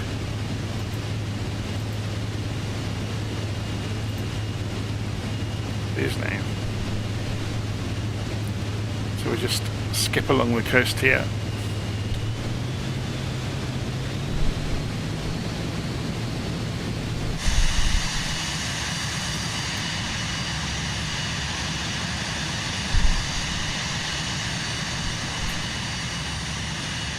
Those clouds are something else, aren't they?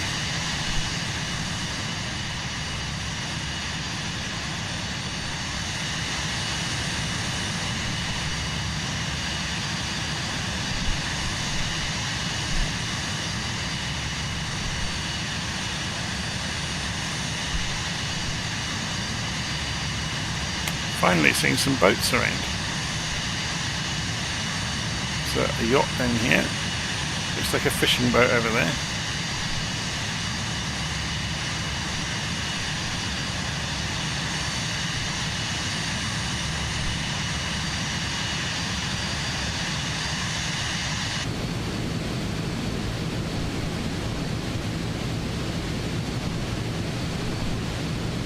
Wind farm coming up.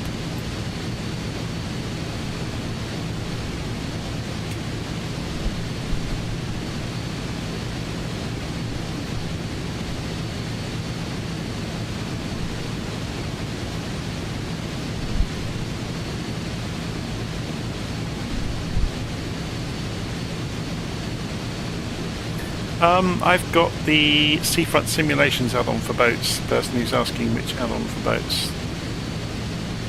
So I'm not sure if it's supplying these though. I don't know.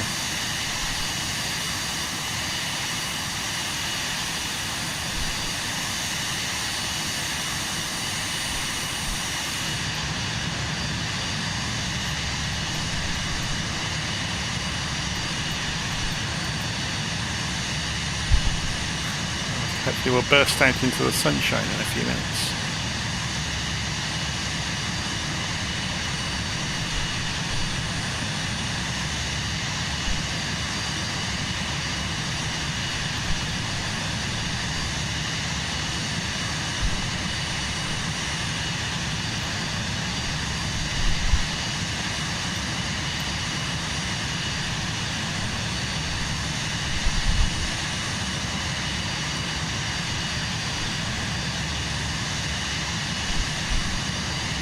There's another little boat down here, look, so if we...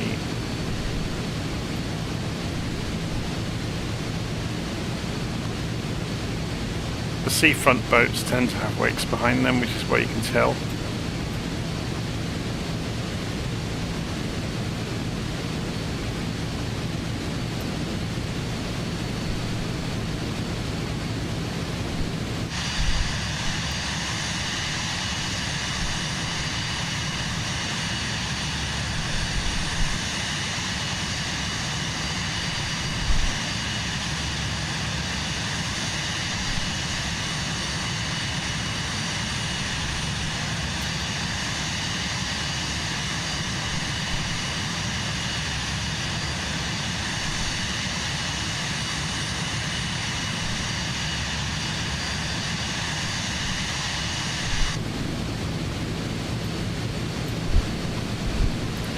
We need to put the next leg in, don't we? So we've only got up to this corner, X64. So I guess the best way to do it would be to straight line it to TIST.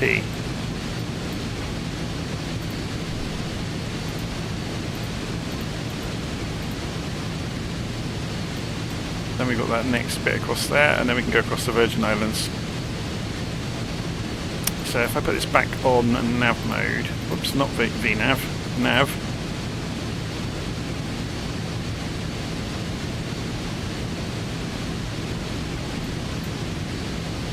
And we pull this across on the heading to intercept the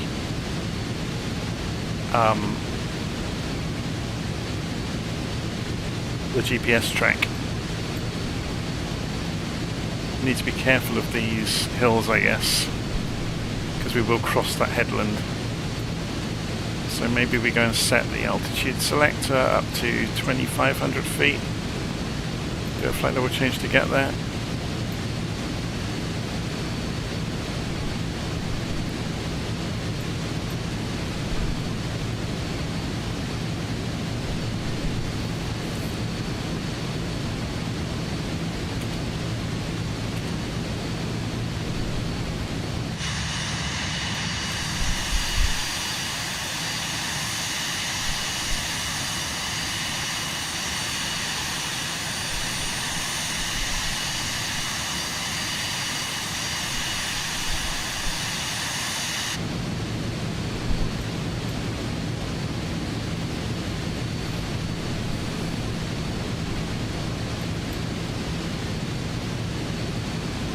So let's see if it picks up the next leg automatically. So the CDI is coming in, it should grab it when it gets close enough. It's usually within 1 dot. So at the moment this is in heading and nav mode, it will switch to just nav mode when it captures it. We can obviously help it do that by steering it left a bit.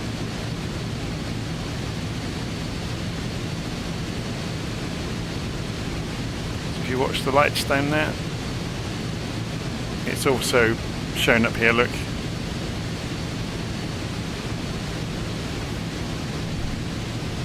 Any moment it should capture. Should being the famous last word. It's getting closer and closer, there it goes. Switched over to FMS mode, which means it will right turn now to take the track.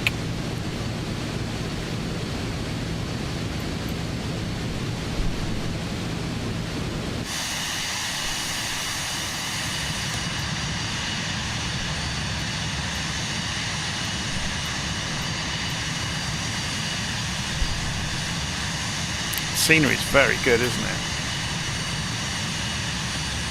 This is the southeastern tip of Puerto Rico.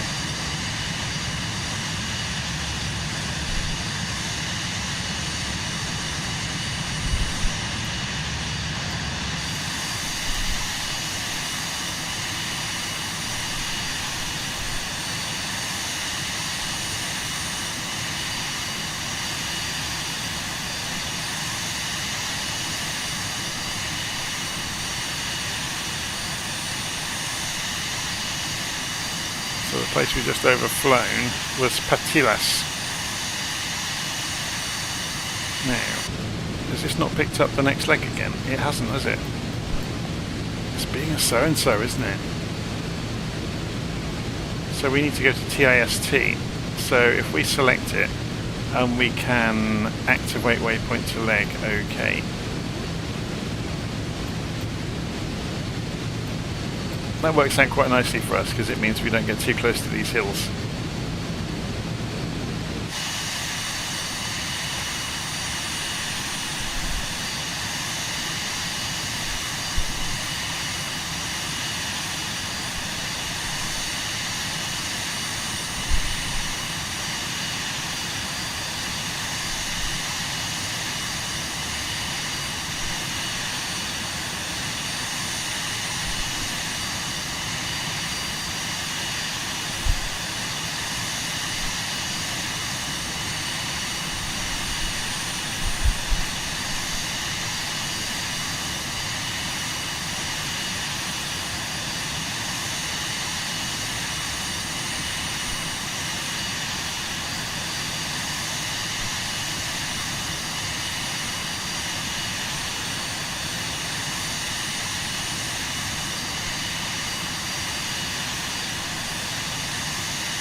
Very cool scenery, isn't it?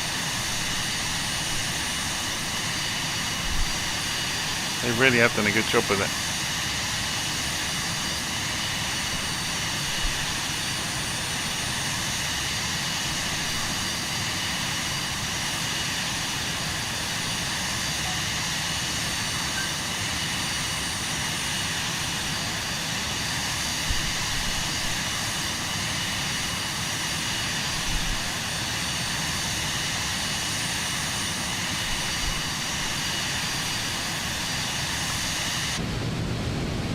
Okay, let's turn the head tracking back on. So we're just watching, leaving the coast of Puerto Rico behind, and we're heading out towards the Virgin Islands, which you can see right out in the distance out there. So to save everybody a few minutes, I might hit the slew button. So let's try it.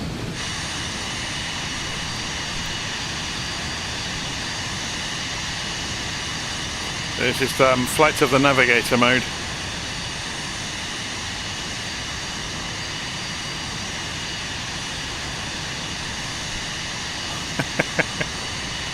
It's very cool, isn't it?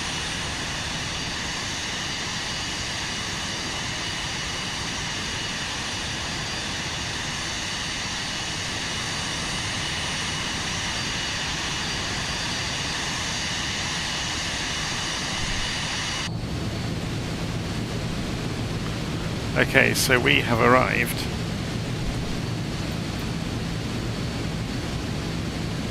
at Cyril E. King. So what I'm going to do is turn off the autopilot, pull the throttle back. Which way's the wind, actually? Okay, so we need to go to runway 28 anyway. So we'll circle round over the bay and do a touch and go at Cyril E. King just for a bit of fun.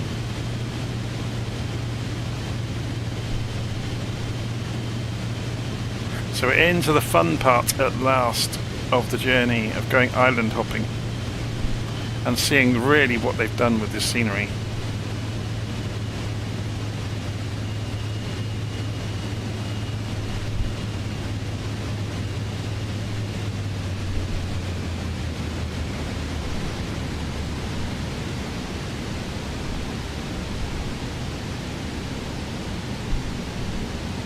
Just bleeding speed off over the bay here, so we can then do the approach into Cyril E. King Airport.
Oh, it's a bit squirrely. I've not actually flown this for a while, so it's quite interesting that it was so difficult to manage on the ground there.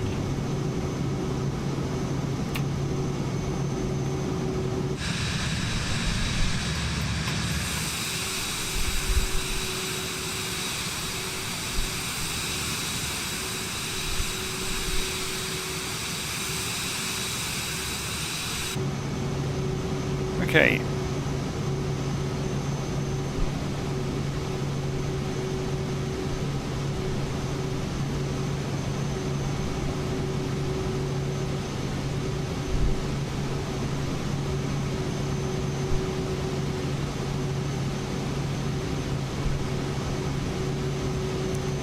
on to the next one.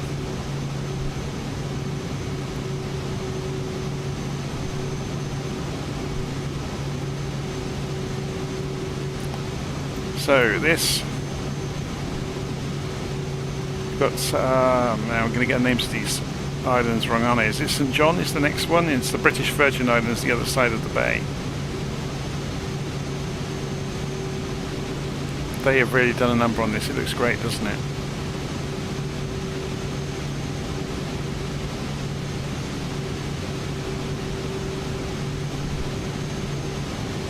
Apart from the cruise ships there, in the they should have scrubbed those off the texture, shouldn't they? That's a hell of an oversight. Because they shouldn't be there. They're container ships, aren't they? No, the front one's a cruise ship. So is the second one. Yeah, they're cruise ships visiting.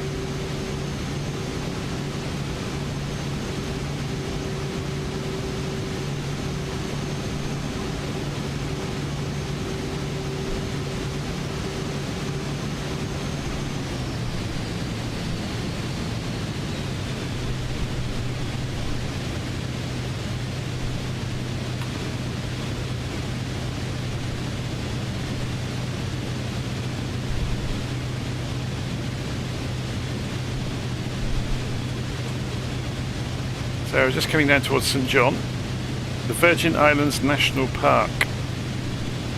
Very cool.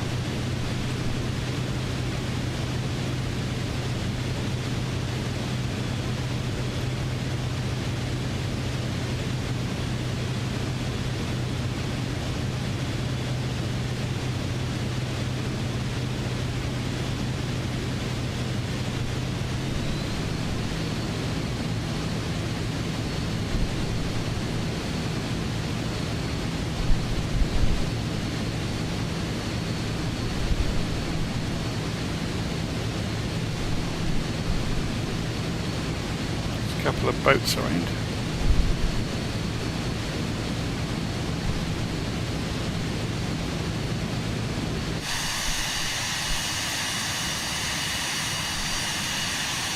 Sun's getting low again. Should we wind the clock back?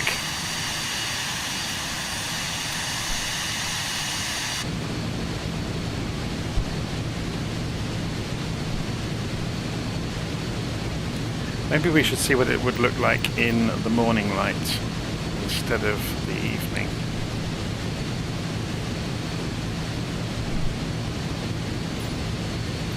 There we go. Get the sun on the water then. Very cool.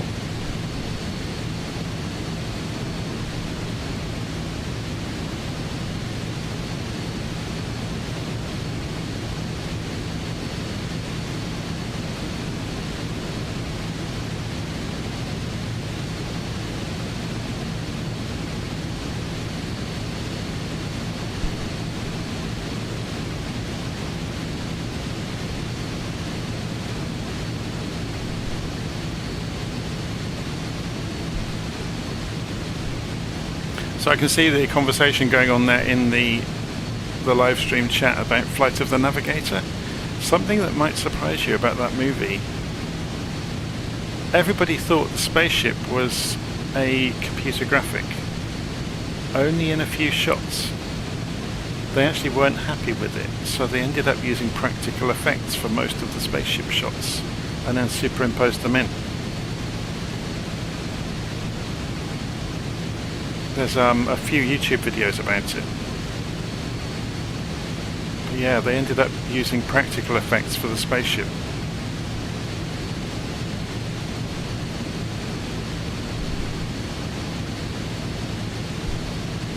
Now, I've watched Flight of the Navigator recently, it's still brilliant.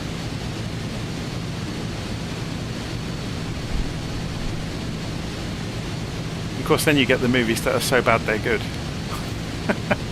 Movies like The Core.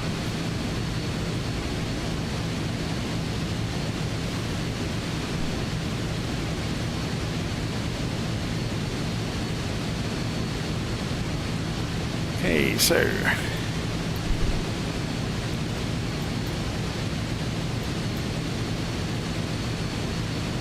the British Virgin Islands that we're just passing now.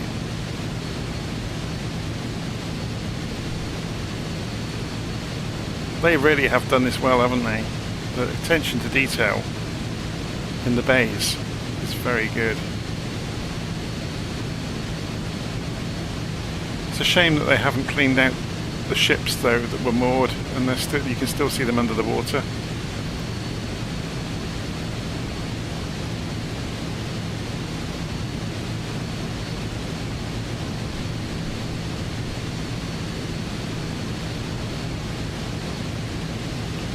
Oh, that's the wrong way.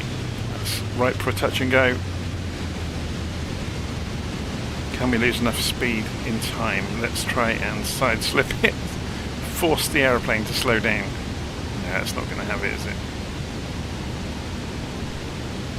Which way's the wind? Crosswind. And it's swirling. Okay, let's do a corkscrewing turn to bleed some speed off. There's the runway.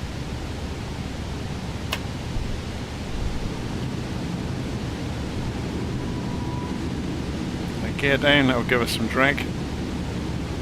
Coming around through the bay.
It floats in ground effect quite a lot, doesn't it?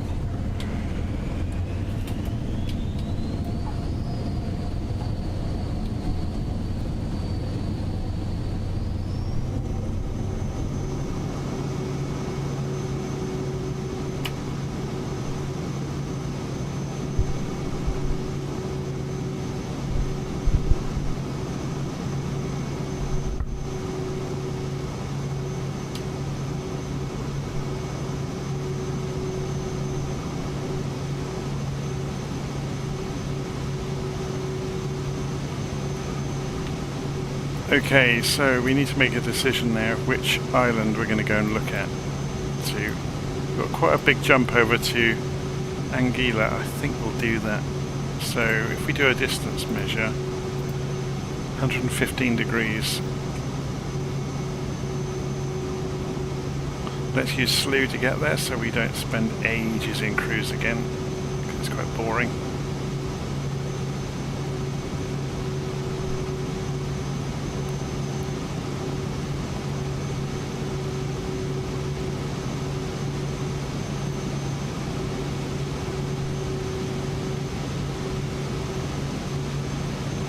Trimming the aeroplane out.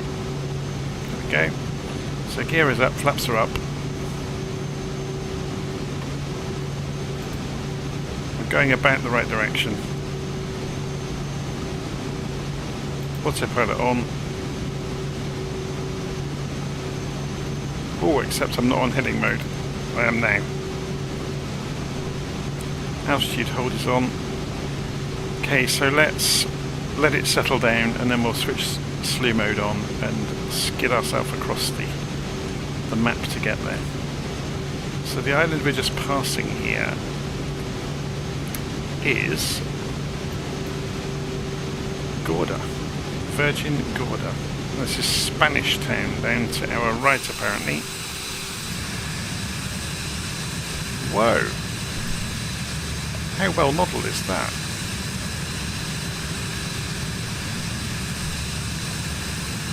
It's an old disused airstrip. Very, very cool.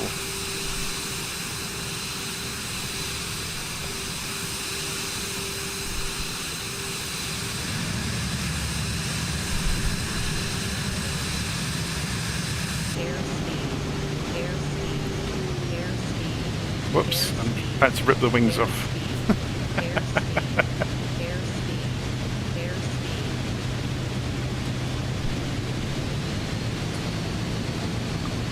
Okay, so we are going to cover the next 80 miles in the matter of a minute or two.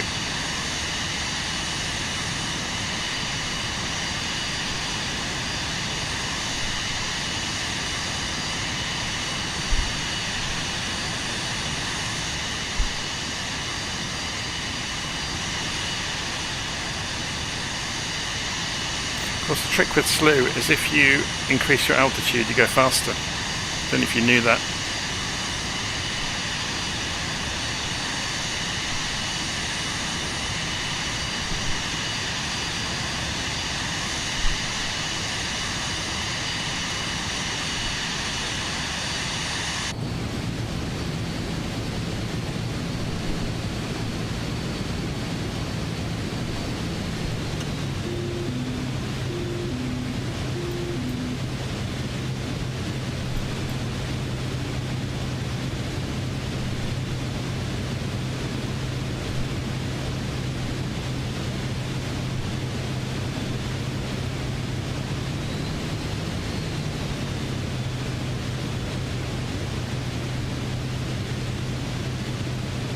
Let's reduce the range on the map.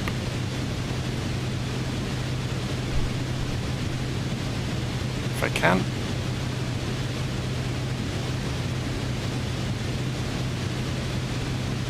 Okay, what's going on with this? I think I've broken the map.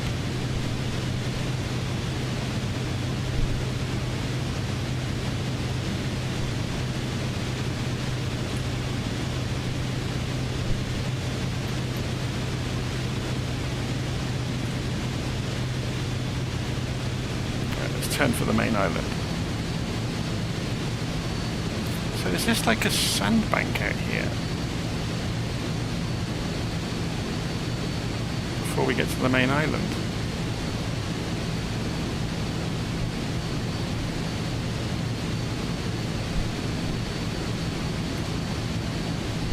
I guess it must be. It's not on the map.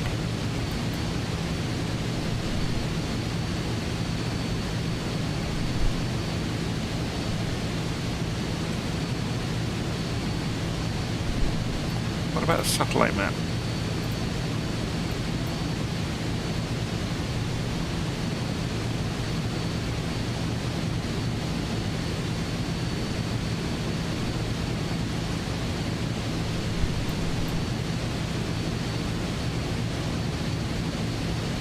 Okay, so this island is just very flat compared to the other one. I mistook this one for that one to begin with.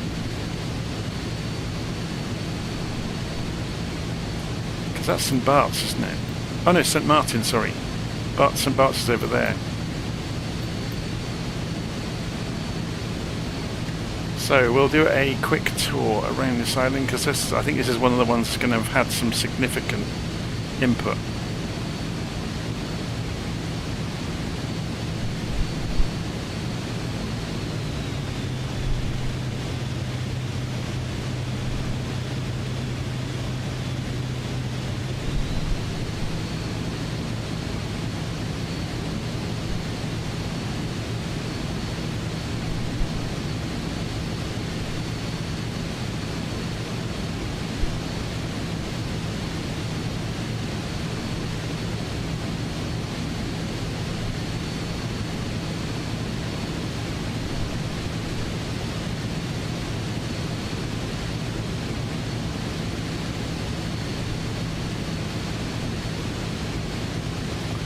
that special, is it? I mean, it's nice, it's nicely done. It's good texturing. That's if we descend a little bit more.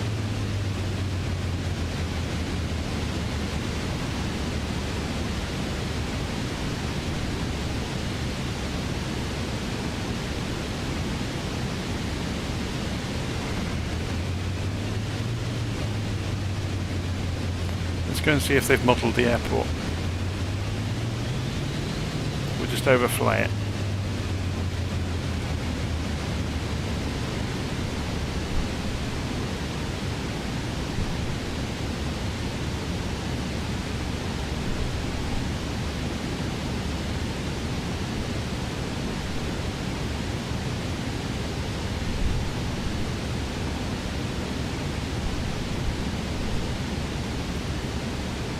It's just a stock airport, isn't it? It hasn't had special treatment, really.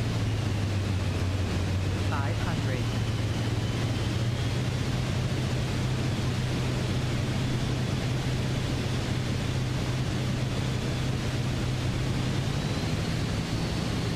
Okay, let's go over to St. Martin, which I've already seen today, actually. I took the helicopter there. First arrived in the sim.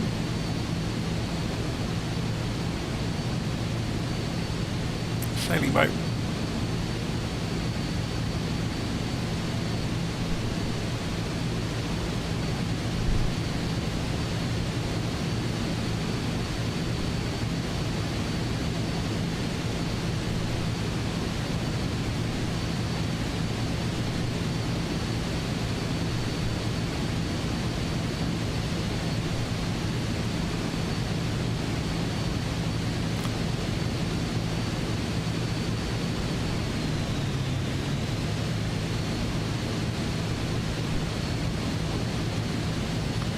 See if we can fix this range knob now. I'm just going to take ourselves out of.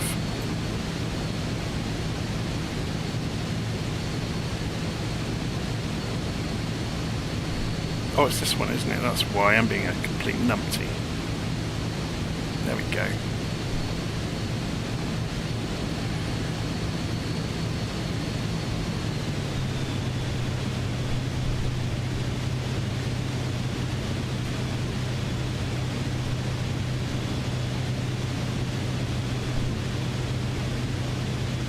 Yeah, this is looking good, isn't it?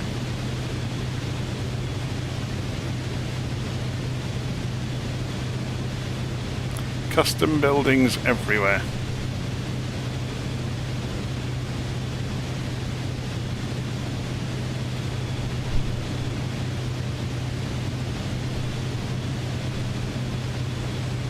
Very, very good.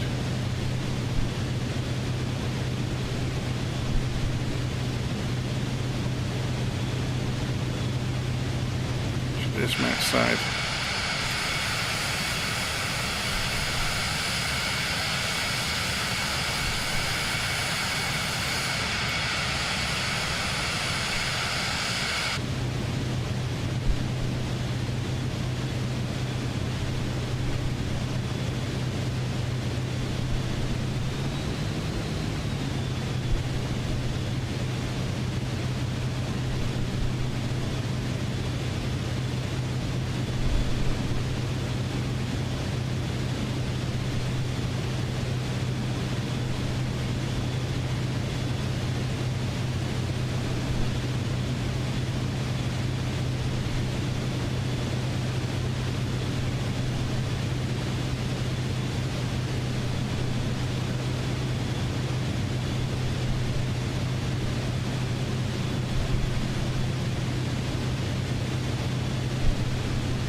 Okay, so over to St. Bart's then.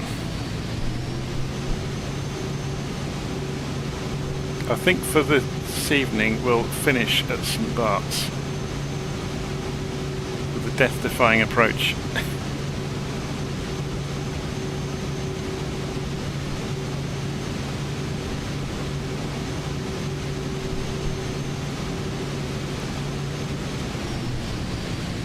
I wonder if anyone's ever landed a Cirrus jet at St. Bart's.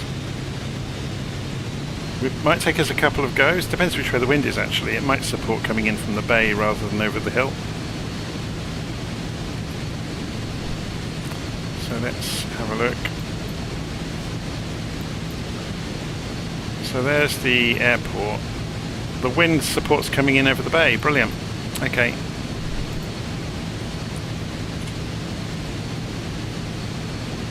We'll circle it first and then arrange coming in. So we've just come into the top end of the island chain of the Caribbean, if you're wondering. You don't know this part of the world. So the island chain carries on all the way down, but we're just approaching the top, so we've done kind of the very top of the Caribbean.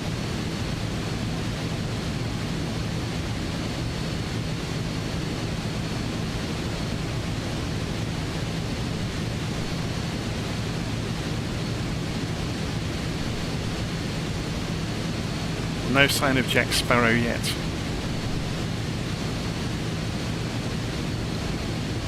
Okay, so this is St. Bartholomew, playground of the rich and famous.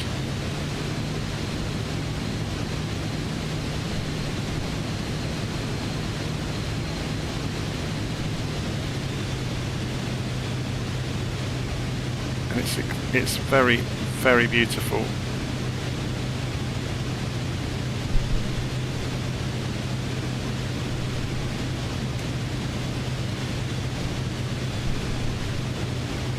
We'll do a lap of the island, I guess, because this has been upgraded again from even what it had before. I had a quick look at it earlier.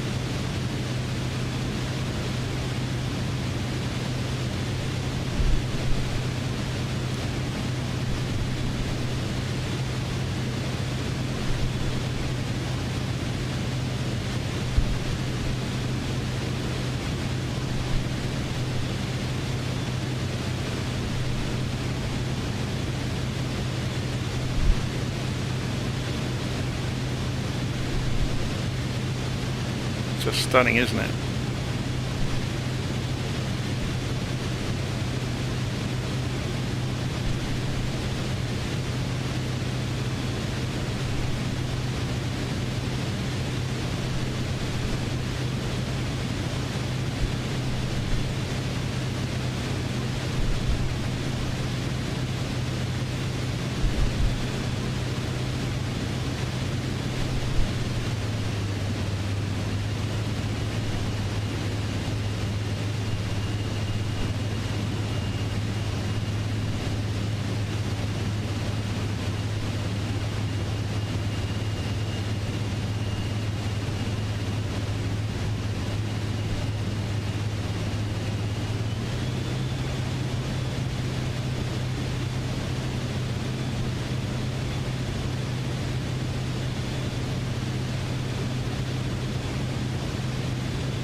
So I'll fly into the bay and then double back out to the ocean to prepare for landing. So I will need to prepare for this one. We won't be able to wing it. We'll have to get it right first time because there's no escape. If you get it wrong, you're putting the airplane in a hillside.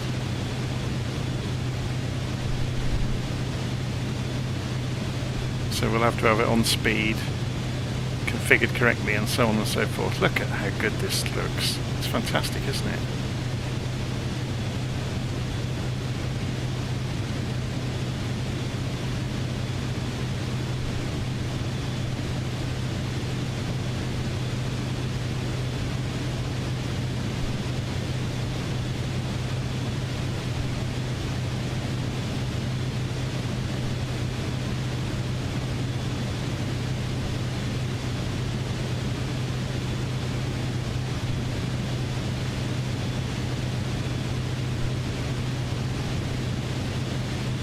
Right, just to give you some idea, the runway is here if you've not seen it before.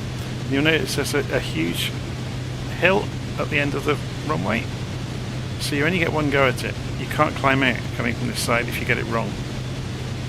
500. There's the airstrip. I'm not sure the Cirrus jet's really designed for it, but we'll have a go.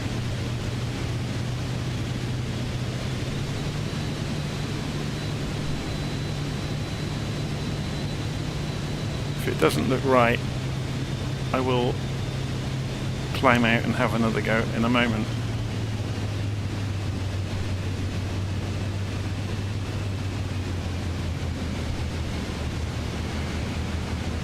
I'm just bleeding some speed off.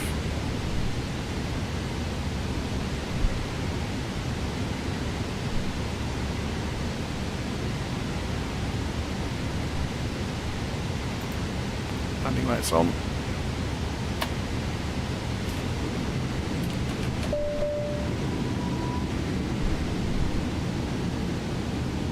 Flaps are down.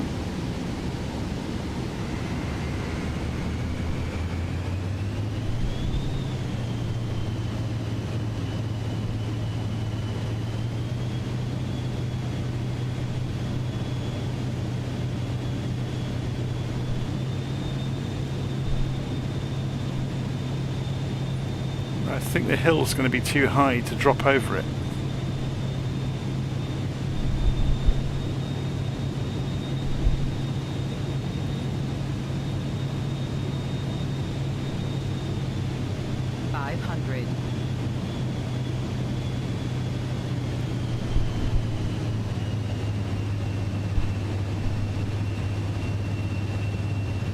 So what we're going to try and do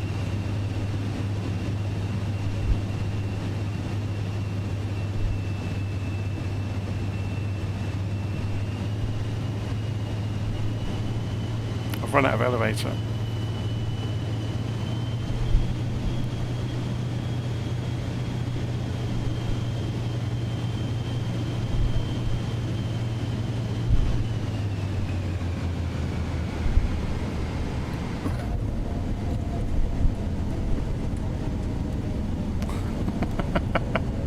Are we going to stop in time?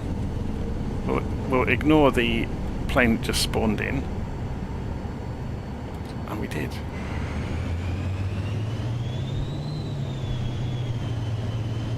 Ah, it's gone. Means we can go and taxi up. I'm amazed we made it, to be honest.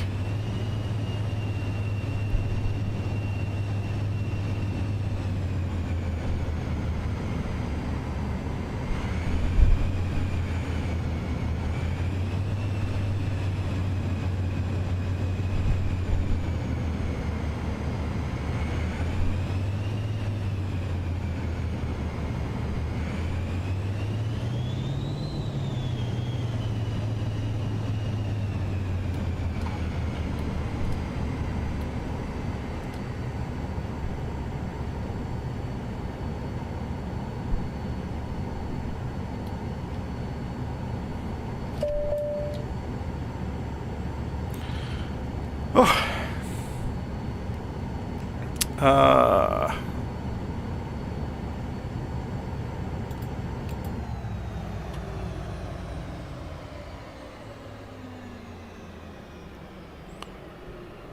Okay, what sort of airplane is that person really flying? Yeah, they've just crashed.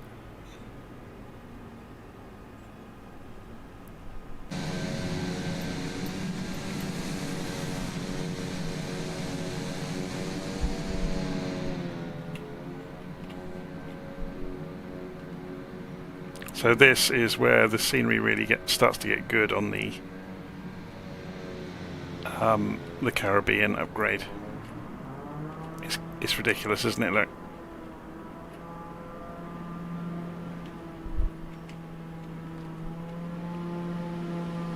They've gone a little bit over the top with it, I think, but it's very good. There we go. Look, somebody taking off in an appropriate aeroplane for this airport.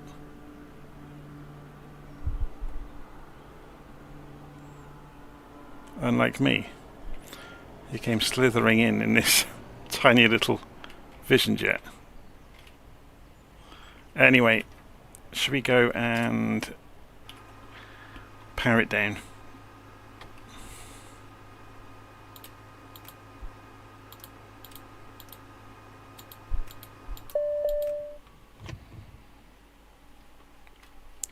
Did they model the seats in this? Not the seats, the doors I mean, sorry, I can't remember. Oh, they did.